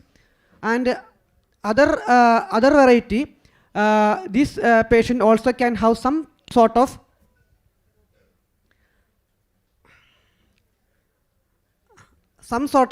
parenchymal destruction. Means there are two parts, there are airways and as well as the lung parenchyma. So their lungs will be hyperinflated, so that lungs will be very big, but it will be non-functional. They will be just having this exceptional breathlessness. They will have breathlessness. So this is a simple term in COPD, means there will be inflammation which can lead to narrowing of the airway, mucus production, and there will be non-functional lung. So that patient will have all this sort of breathlessness, cough, wheezing, sputum production, etc. So this is the usual characteristic features of COPD. But as madam told, all smokers, means that is there are genetic susceptibilities also there. But the most common cause of COPD is still smoking. Okay, just a follow-up question to that. So there are many school students here. Is it safe to smoke one cigarette or one BD, because under peer pressure they may start smoking like that? So theoretically we cannot tell like that, because there are a lot of things are there. First of all, if you start smoking at the very early age, it can lead to a number of issues. Means they become a chain smokers in later year. And as we already discussed several times, that it is very difficult to get rid of this smoking addiction, the tobacco addictions. See, in spite of all the best efforts, the success rate of tobacco tobacco cessation is around 16 to 21% only. So once addicted, it is very difficult. Second thing is, see, nowadays we can see that there are significant air pollution, climate change, and everything is there. And frequent respiratory infection is one of the most common cause for school absenteeism. So in this aspect, I can tell that whether it is active or passive smoking, whatever, it can lead to recurrent exacerbation and recurrent infections. These all can lead to later or worsening of asthma, or as I discussed, COPD. So even with a single cigarette, even with a single BD, it is not acceptable. Okay. No smoking is acceptable. No smoking, Complete no forms of abstinence smoking is required. acceptable. Okay. Okay, so Dr. Lakshmi, a young assistant professor from the Department of Psychiatry, who's dealing with a lot of youngsters and children with substance abuse. So can any mental health condition increase the susceptibility to tobacco or substance abuse? And what can school children, teachers do to prevent from falling into this substance abuse trap? Thank you, ma'am. There are several reasons by which a person ends up with substance use. Curiosity ending up in dependence is a usual pattern we observe, but we cannot overlook the role of mental illness, mental health disorders in substance use. For example, you might have heard of depression, anxiety disorders, psychosis. There are so many psychiatric illness which makes a person prone to substance use. For example, depression, the prevalence rate is around 15 to 20%, means 1 in 5. So you can just look around and how many of us are here. So 1 in 5 can have depression sometime in our life is what the prevalence studies says. So a person may use a substance to prevent the distress caused by the psychiatric illness. So in that case, we have to address the primary culprit, the mental health disorders, rather than going for merely treating the substance use. Anxiety disorders, likewise, is very prevalent in the society. For example, if I have a fear of coming here, addressing a crowd, I may feel that taking a bit of alcohol or just a smoking might help me to address the crowd. So there are several people using substances or even tobacco for treating themselves for with respect to mental health illness, and that should be addressed, is what I feel personally. Then prolonged substance use, like prolonged use of alcohol or newer synthetic drugs, can also result in psychiatric illness. So that the substance use is primary, which leads to a psychiatric illness. So which is primary should be identified and treated accordingly. So we cannot overlook the role of mental health disorders in substance use, including tobacco use. So the next question, is there any way to prevent substance use?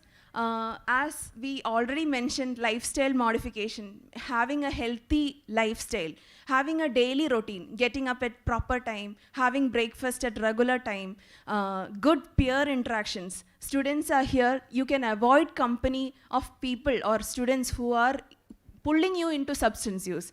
There are a lot of parents here, you can be a role model. You have to quit substance use in the form of smoking or whatever it is. Show your children a better way of life so that they will model on you.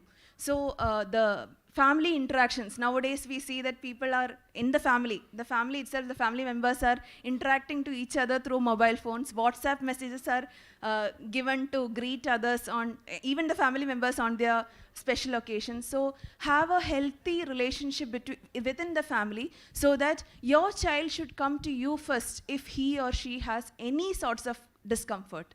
So that will help you to prevent substance use, is what I personally feel. Thank you. Thank you. Thank you very much, Dr. Lakshmi. So we have heard from all the eminent panelists, and now we know what to do: not to use any substance, to have a healthy family, to be a good parent, to be a good child, and to lead a life which will help us to stay away from peer pressure and develop good life skills, particularly for the school children, so that you are assertive, you learn to say no to the right things, and to lead a life where each cell in your body can function optimally. Thank you. Yeah. Any questions from the audience before we wind up? From the students of Sharada Vidyalayam or other schools who are here for the quiz, which will start soon?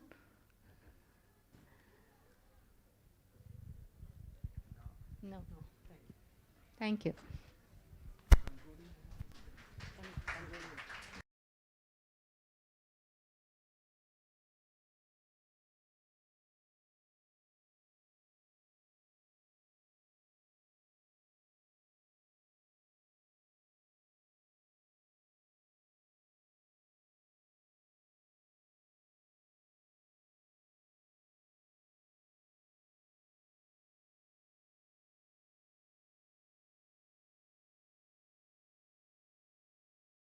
All you should do is you should encourage others to do the same thing, to encourage them to stop use of smoking and use of tobacco in any form. Thank you all. With this, we come to an end of today's programs.